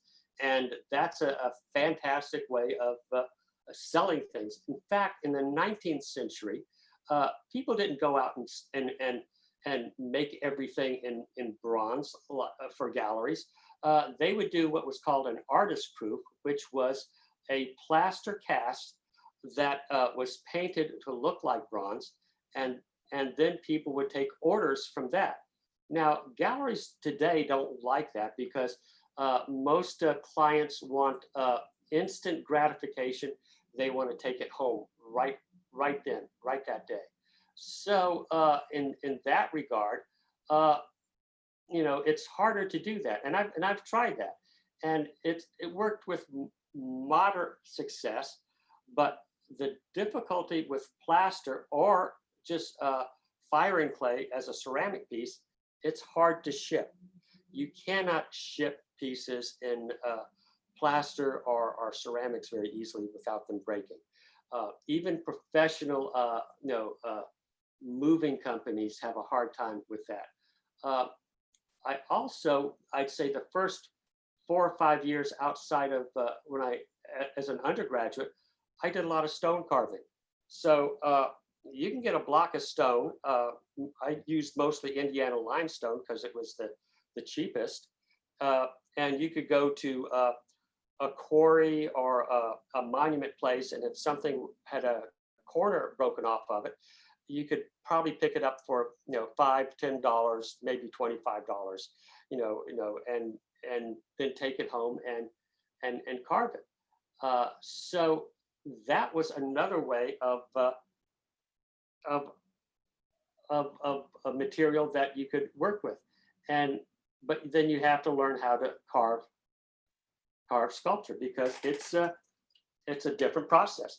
Now, carving sculpture, firing pieces, bronze casting, all these are different processes that you can use. And bronze is the most expensive, okay? It's also the most durable, okay, for anything that you're going to be doing. So in that regard, it's why it's more expensive. And did you know that marble, you might think, well, that's a one of a kind, so that's got to be the most expensive. Well, what happens when you do a one of a kind piece, okay, it goes in somebody's collection and that's it. No one sees it anymore. Pieces with limited editions of up to about 10 to 25, more people can buy that same piece, okay? Whether it's in plaster, whether it's in bronze, resin, I would stay away from. It breaks easily as well, and it's still rather expensive to use. But anyway, you do these pieces and you sell them as an addition, and if the addition goes into a big collection or goes into a museum, then all of a sudden, all those other pieces from that edition become more valuable. So the one of a kind ends up being one price, that's it. And over an extended long period of time, it can be worth more. But the bronzes, on a fast track can be worth more if one is placed in a museum or in a good collection. Say, Jacques Cousteau bought some pieces of mine, and when I mentioned that, and they say, oh, next thing I knew, other pieces that I did similar to that started selling for more. So you can use wood, you can use a plaster is the easiest and the fastest to do small limited editions, and at the same time you can it's fairly inexpensive. A harder form of plaster is called hydrocal, and the hydrocal can actually work even, it's a little bit harder, but it's also very very durable, but impossible to ship. That's the problem you're going to find with a lot of sculpture. If you notice, I'm starting to add a little bit of hair to this guy. Okay. Hey Tom, do you have an Instagram account? Yes, I do. Let's see, what is the name of it? It's either Thomas John Durham or Tom Durham. Okay. I can't remember which I opened it up with. Okay. But if you looked one of those two up, you'll see an Instagram account,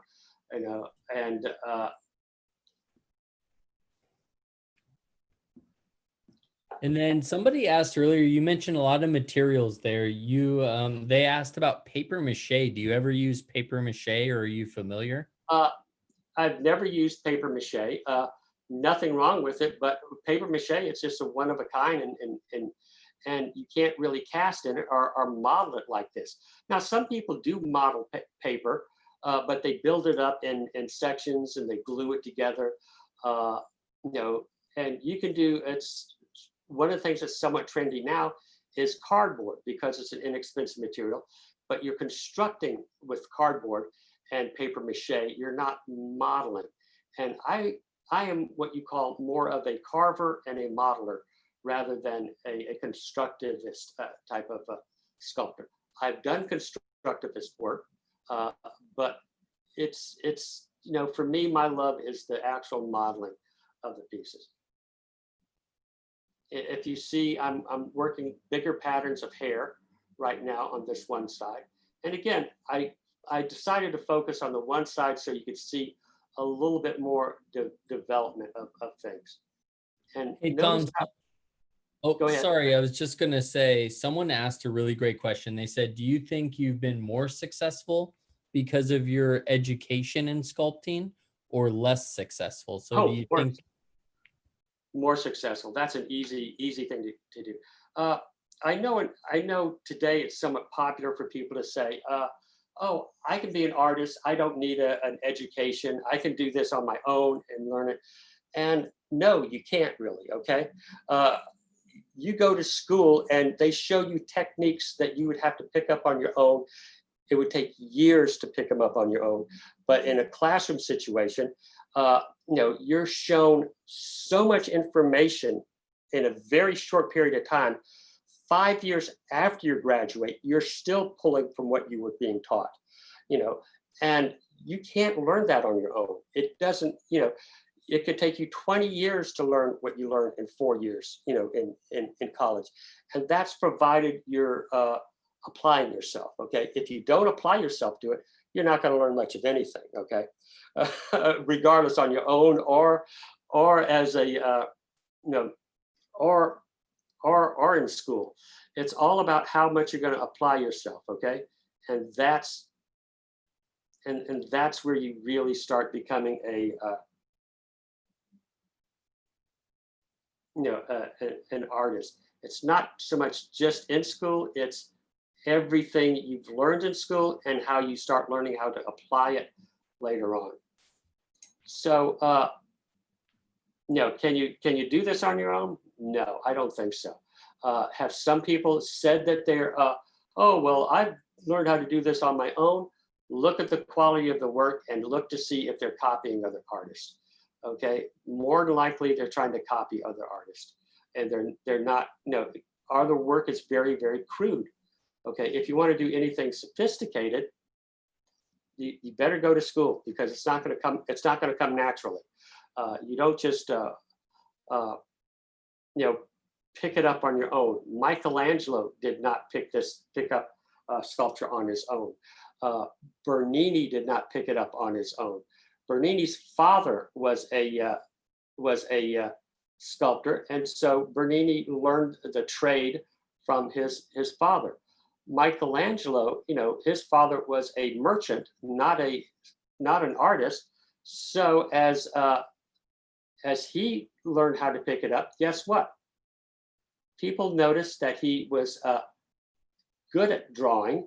Okay. Watch the hand a little bit there, Tom. The hand's like right in front of the camera there, and it looks like you're doing a really cool section.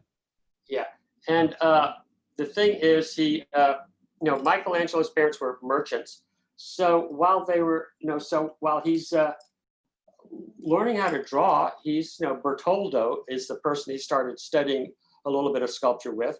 And the Medicis saw some of the things he was doing that he picked up from some of the stone cutters in the northern part of Italy. And guess what? The Medicis took him in and educated him with Latin, so that he had ideas and concepts that he could apply to the sculpture. Okay. The education you get, the literature you get, the science you learn is all the things that you can apply to sculpture. If you're trying to do it on your own and you're illiterate and you don't have a background in you know, say politics or history or literature, and you're only just reacting to whatever pop culture is in there, you know, you're probably not going to go very far. You know, you might make a big splash, you know, for a short period of time, but then it's the quality of what you learn that you can apply to the work, to your personal statements that you might want to make as an artist. The more knowledge you have, the more complex you can make your pieces. And I'm talking about the complexity, not just in the physical format, but the complexity of what you're trying to say.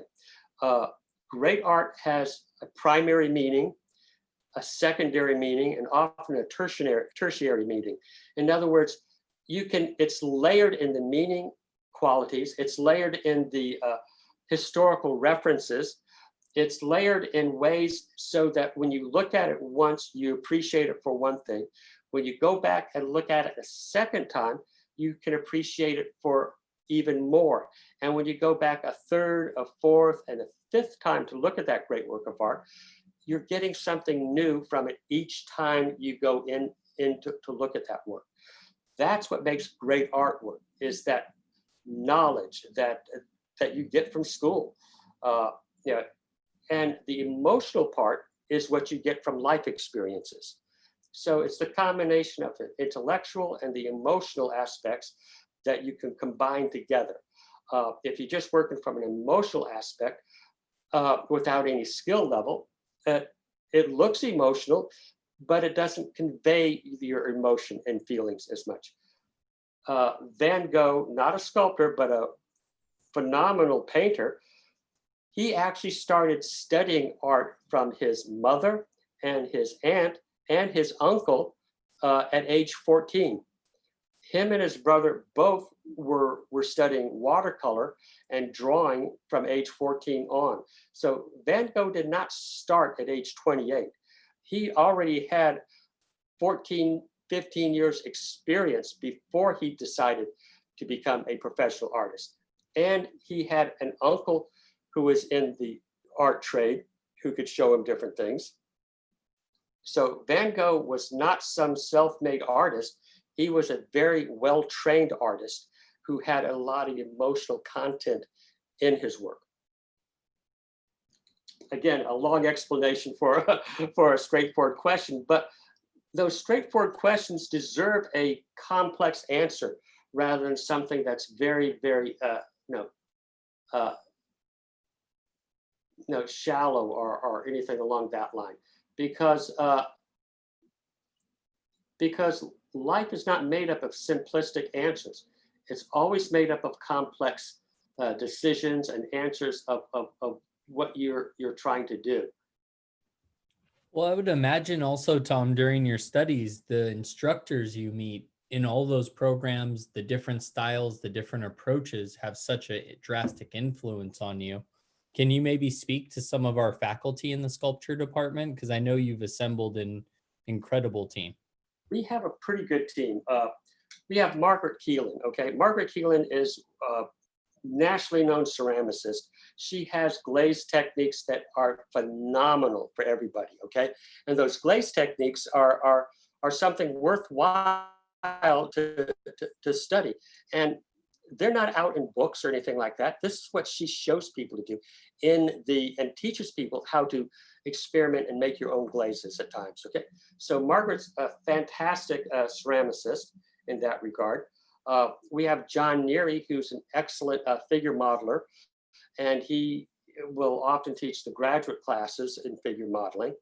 And he shows them how to work their character designs, say for people who might want who actually might be majors in 3D design or gaming or animation. They want to be able to build their own characters, and he shows them how to do that in our sculpture program. You have DJ Burt, who is our écorché expert, and he's the one who teaches everybody how they do their anatomy.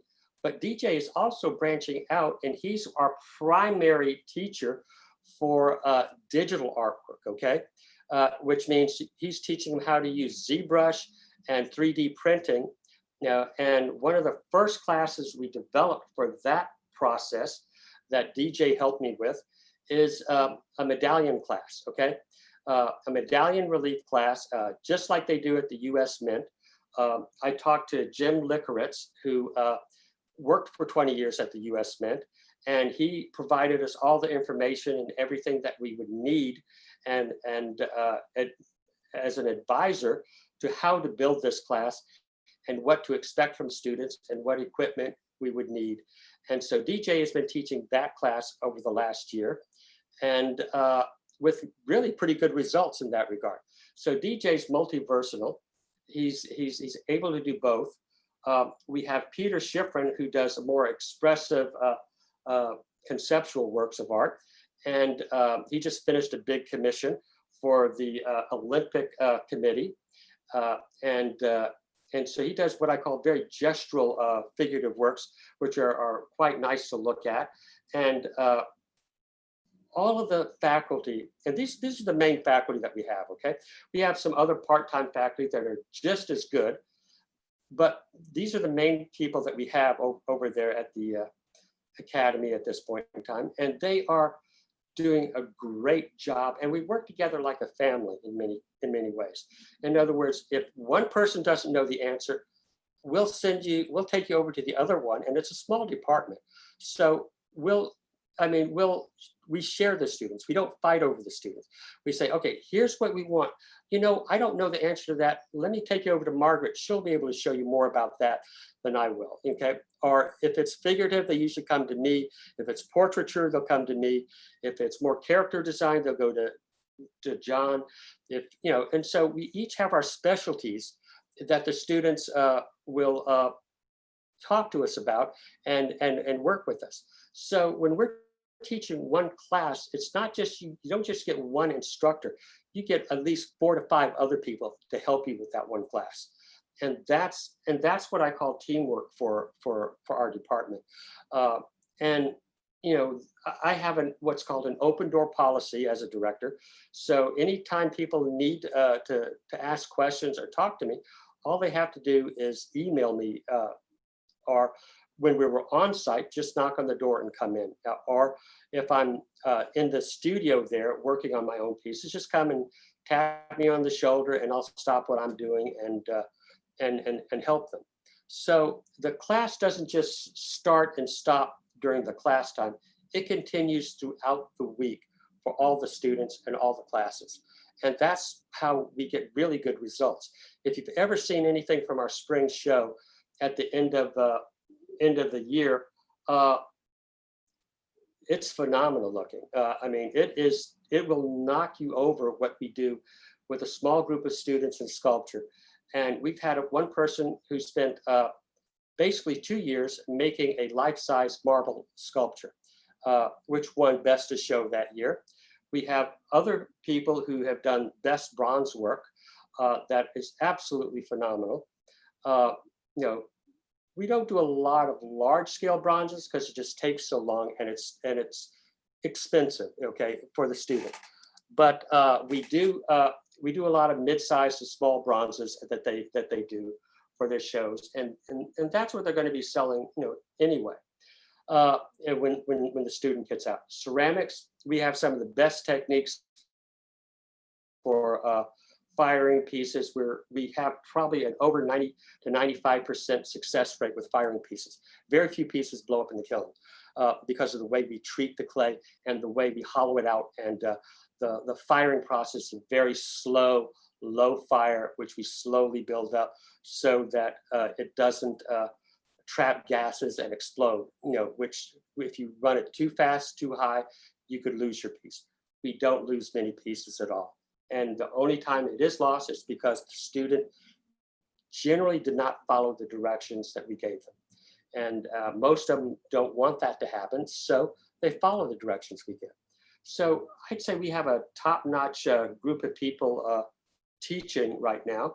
And one of the things we'll be doing in this fall, since we're not on site for this fall, we're paying strict attention to what's going on with the COVID-19, and we want everybody to feel safe when they go back into the on-site cannery. So we're teaching virtual classes this fall. Now the virtual classes that we're doing are you know, you'll see demonstrations like what I'm starting here, and it won't just be for a couple hours. It'll you know, you'll see me take this piece from beginning all the way to a finish, and even hollowing it out, you know, with instruction. You'll also, one of the things I just recently started setting up were guest artists to do like a brown bag lunch pop-in. These are contemporary artists that I know, you know, not just from this country, but throughout the world. We have the Florence Academy of Art in Florence, Italy. One of their head sculptors is going to, you know, just pop in and say hello to the class and talk to them for about 20 minutes. We have the head of EIS Sculpture Studios, which is a largest sculpture firm in New York City. They probably do 50 to 100 sculptures a year, okay? And it's a factory sculpture place. Not everything's high end, but it's done well, and it's done very, very professionally. Ivan Schwartz, who's the head of that, he's going to pop in and talk to some of the students. Another sculptor from Philadelphia is going to come in and talk to him. He did a beautiful sculpture of Joe Frazier. Philadelphia is a huge boxing center. So he was commissioned to do a 10-foot sculpture of Joe Frazier. And he's currently, to help support himself, working at what used to be Johnson Atelier in enlarging pieces for artists, where they bring something in of a small scale and it's scanned 3-dimensionally and then blown up in foam for them to put clay on and resculpt. So here's a highly good professional artist who's still having to make ends meet by doing work for other artists in some respects. So those are just 3 of the people we have coming in, and I have about 4 or 5 other people that they're going to be popping in. Which date, which person is going to come in, I don't know. And you know what? It doesn't really matter to me, because every one of these people coming in to say hello to the students is unique, professional, and excellent with their work. And this is just sort of what I call a guest pop-in. It's something that we can't do on an on-site presence, but with Zoom today, I can reach out to all the sculptors I know across the world, and they can come in and say hello. And I think that's a unique experience that we're going to have in this fall for our classes. Any other questions? I think people are just really excited to hear how the Zoom option is going to work, and realizing this is how you can teach sculpture in an online environment, even if you're not in the classroom. Well, I'll be honest, nothing replaces the on-site classroom, okay? It just doesn't replace it. However, this is as close as you're going to get to it's real-time demonstrations, it's real-time critiques, it's real-time presentation of work. We have handouts, so when you're studying the eye, we'll show you how to build an eye from beginning to end. Same with the mouth, for all the facial features. Same for the full figure. We'll have anatomy handouts, geometric handouts that we can do online. And we would do this on site too, but it's easier doing a lot of this stuff on, virtually. We can have a group participation in critiques, and we try to make it exciting. And if you notice, when I'm talking about the art and when I'm working, I'm talking about art most of the time and adding a little bit more art history to it at times. It's the same experience you get in a classroom. If the student takes the time to get to know the other classmates, virtually, and I give them time to talk to one another and associate with one another. And we have workshops that they can attend where they can just talk to one another and get to know each other. It's a similar environment as what you would get for on-site. So and I'm proud to say that the Academy is one of the schools that took this at the very beginning of the COVID process and started running with it. We're about 2 steps ahead of most colleges and universities. They're just now starting to get online. We've had online programs for 15 years. And now we're the virtual classes, we were able to take a lot of that information and merge it right into the virtual class. And so we didn't miss a beat when it came to switching from on-site to the virtual process. It took a little bit of the students getting used to that and for the faculty to get used to that. But after about 2 to 3 weeks, it was business as usual in most cases. Well, I don't know about you folks, but I'm starting to get a little bit tired and fatigued, okay? This is going to go on for about 2 hours. So let's say I stopped with the sculpting, and if anybody has any questions, I'll give you about 10 more minutes for questions. How's that sound? Sounds great, Tom. I'm sharing the hashtag again with everyone, just in case anyone was sculpting with us. Please feel free to share your work on Instagram. Love to see it, even a work in progress. And then if anyone has any questions or if I missed anything along the way, please feel free to start throwing in any of those questions in here. One really good question I had earlier, Tom, someone said, Do you have any low budget tips for making the internal structure of the bust? I've Uh, only been able to do a flat front face over a mound of tinfoil, and I uh, can't do neck, shoulders, or upright sculptures that uh, way. Give me 1 second. I'll show you exactly what you need. Okay. Awesome.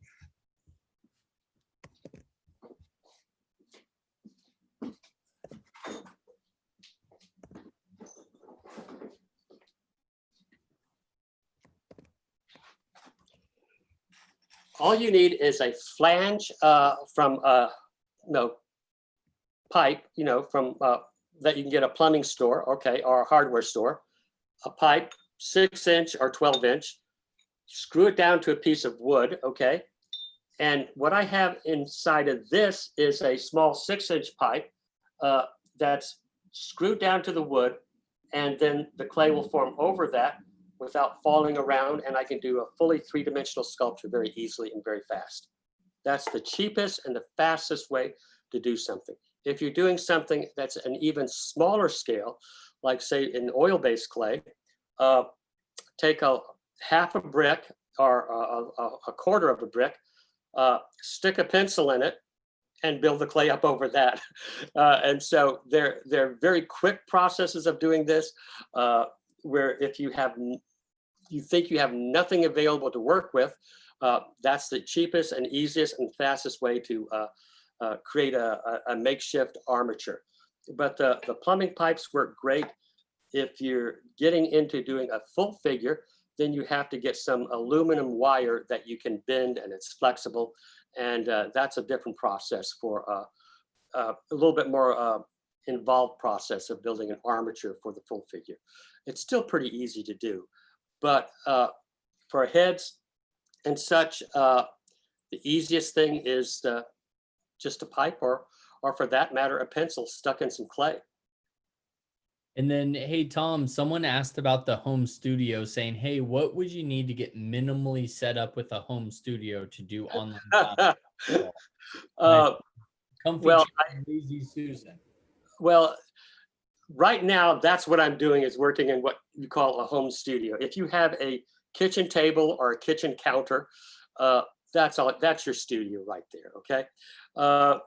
I mean, you don't need anything special.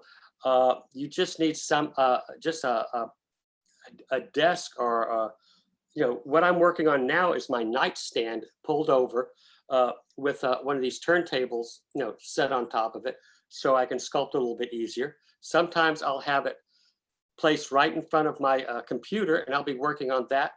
Just clean up after you work. I mean, that's the hardest part, is you have to constantly clean up if you're doing a home studio.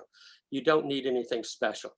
I've known artists throughout my life who wanted to do, well, I'm going to build this nice studio. I'm going to build a perfect studio.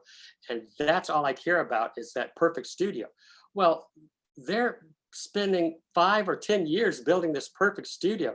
And granted, that studio looks phenomenal by the time they're done, but they haven't been doing any artwork. The main thing is just doing the work. Like I said, you don't need anything special. You don't even need a studio. I spent, when I was in New York, I gave up my studio because I was, I was married and we were saving for a big house, and the cost was astronomical because we wanted a live work studio in it. And so I started working at home. Well, in 2 years, I did 36, well, actually about 40 pieces altogether, okay? Small pieces, what I call tabletop sculptures. And I had 2 exhibitions and shows from doing work just on a kitchen table. That's it. The William Faulkner portrait that I did, that was done on a kitchen table. Simple as that. Nothing special. I'd get up early in the morning. I'd start work. My wife could go off and to the New York Philharmonic, because she was a classical musician. And when she'd come back, I'd have sculptures made, and then I would clean up, and then we'd use the kitchen counter or table to cook and eat on. but I cleaned up every day and made sure it was clean so that we could eat off of it. That's all you need. Nothing special. Did you turn the sculpture towards us? Everyone wants to look at it and see what it looks like. Okay, well, you see, I've only worked on one side, but you can see that's the roughed out side.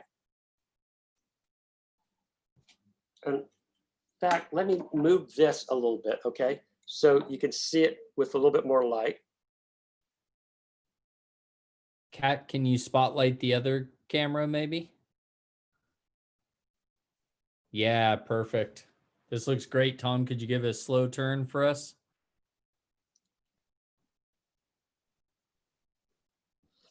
And see the difference between the way things start shaping up with more modeling.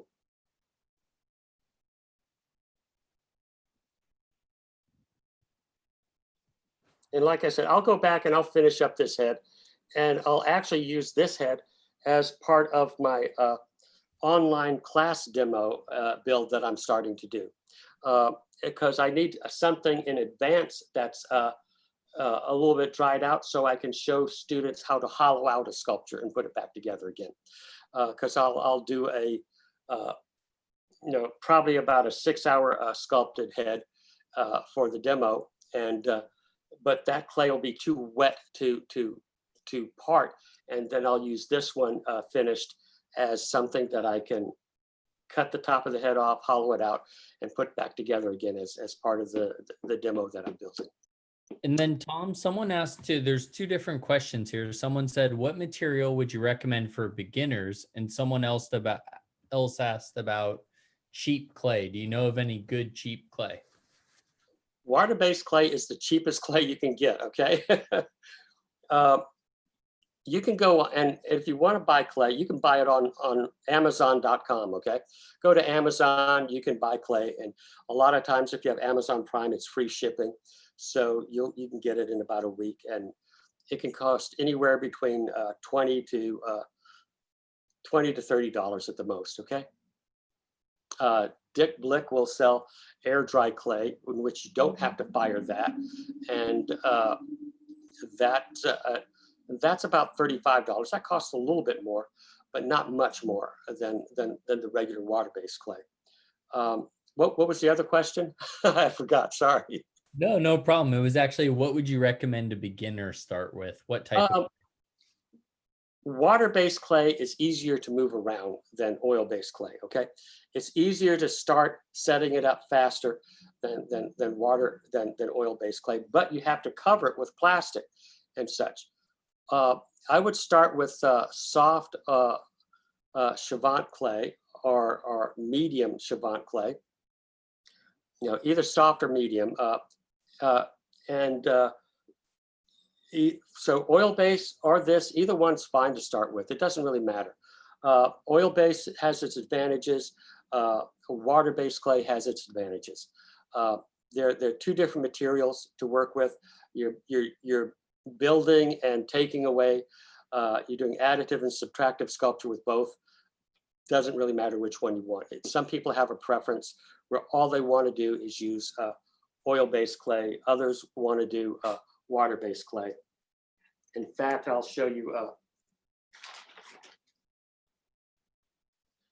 This is an oil-based clay piece, okay? So you can get the same detail in either one, okay? It doesn't really matter. And you can see the pipe where it's being built up on it. And so either way you do it, it doesn't matter. And this clay is very, very soft, by the way. This is what you call, see how soft this is? And that's oil-based clay, okay? But the softer clay is harder to get the details in. Harder clay is easier to get details, but it's harder to get it set up and takes a longer time. So I would start with medium or soft clay first. Any other questions? Yeah, we did have one earlier. So someone asked, do you think a brush will overthrow clay sculpting with resin printers? No, not really. It's kind of like people saying, does the photograph overthrow and take over painting? No, it hasn't, and the photo, and both have been around for, quite some time. So it doesn't really matter. It's just a different material, different method of working. Both are just as valid and good. What the 3D printer lacks is it has a tendency to soften everything. You don't get that crisp edge that you get when you're modeling something by hand. There are people that work with ZBrush very, very fast, very quickly. There are people that work with water-based clay or oil-based clay very fast and very quickly. It's people have their own preference. Some like to go back and forth and work with both. It's like being an artist. You learn to use a lot of different materials. I do as much drawing as I do sculpture, but they're two different art forms, altogether. The advantage with working clay is that you can see the tangible results right away. The disadvantage with working in ZBrush is everything might look three-dimensional on the screen, but when you print it, it might not have that same three-dimensionality to it, okay? And but with the clay, you can immediately see that. But with the ZBrush, you can get tiny minutiae detail very quickly. The big disadvantage with water-based clay or clay is you have to balance things out by hand and by eye.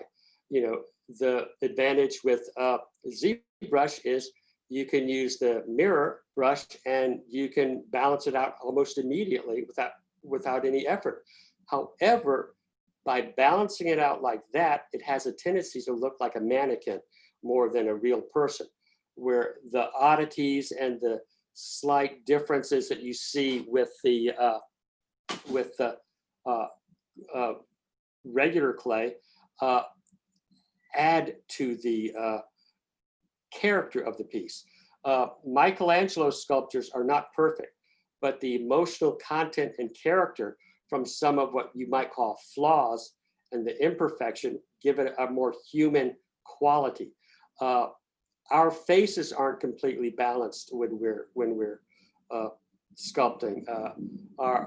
If you look at the left half of your face and the right half of your face, they don't match.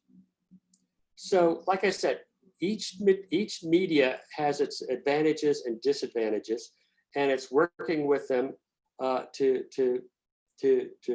have an end result. The print has if you're using a filament printer, creates these tiny little lines. No matter how refined you get it, you can still see the building process of it. And if it's heat and resin based print, the heat and resin has a tendency to soften all the edges a little bit more. You can still get lots of the detail in there, but it doesn't always give you the same surface textures that you get with your hands and the tools. The better the printer, the more of that you're going to get. The average printer, you're not going to get that so much, okay? Hey, Tom, we had a couple more questions come through, but the reality is I think every time you answer a question, you're going to get questions. So I think at some point we got to wrap it up. All it's right. a great night, but can you do me one favor? Can you swap out this head portrait with the clay piece right behind it? Someone wanted to see that red oil-based one. It's just right behind your chair to your right-hand side. You mean that clay piece? Yes, that big one. Okay, that's all right. That's a full figure.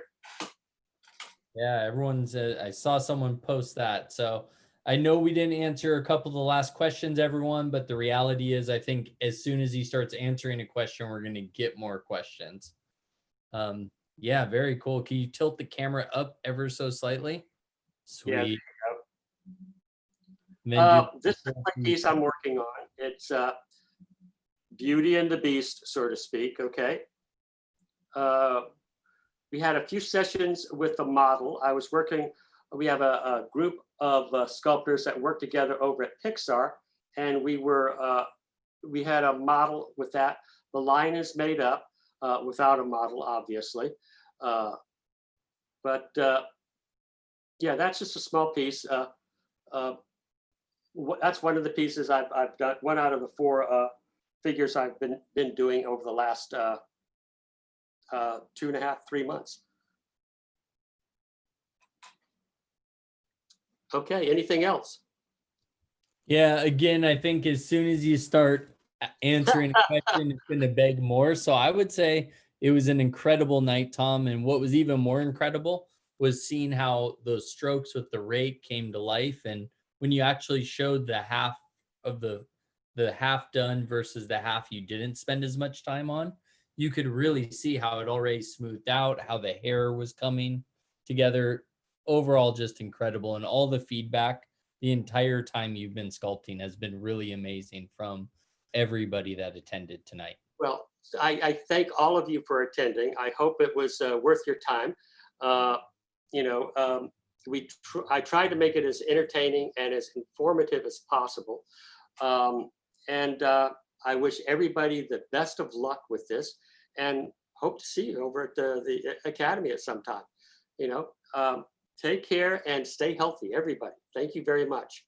Love it. Thank you, Tom. And thank you everyone for attending. What I'm going to do is I'm going to share some final links in here. So again, if you want to check out any of the other upcoming webinars, a whole bunch of links just popped in there. Feel free to check in and RSVP.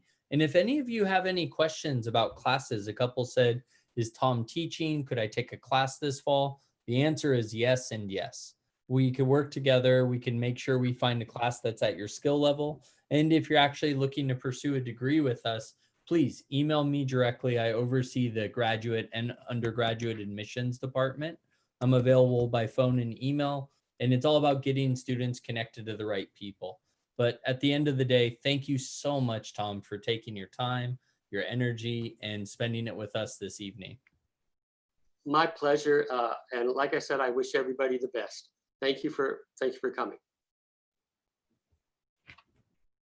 All right, thanks, Tom. I went ahead and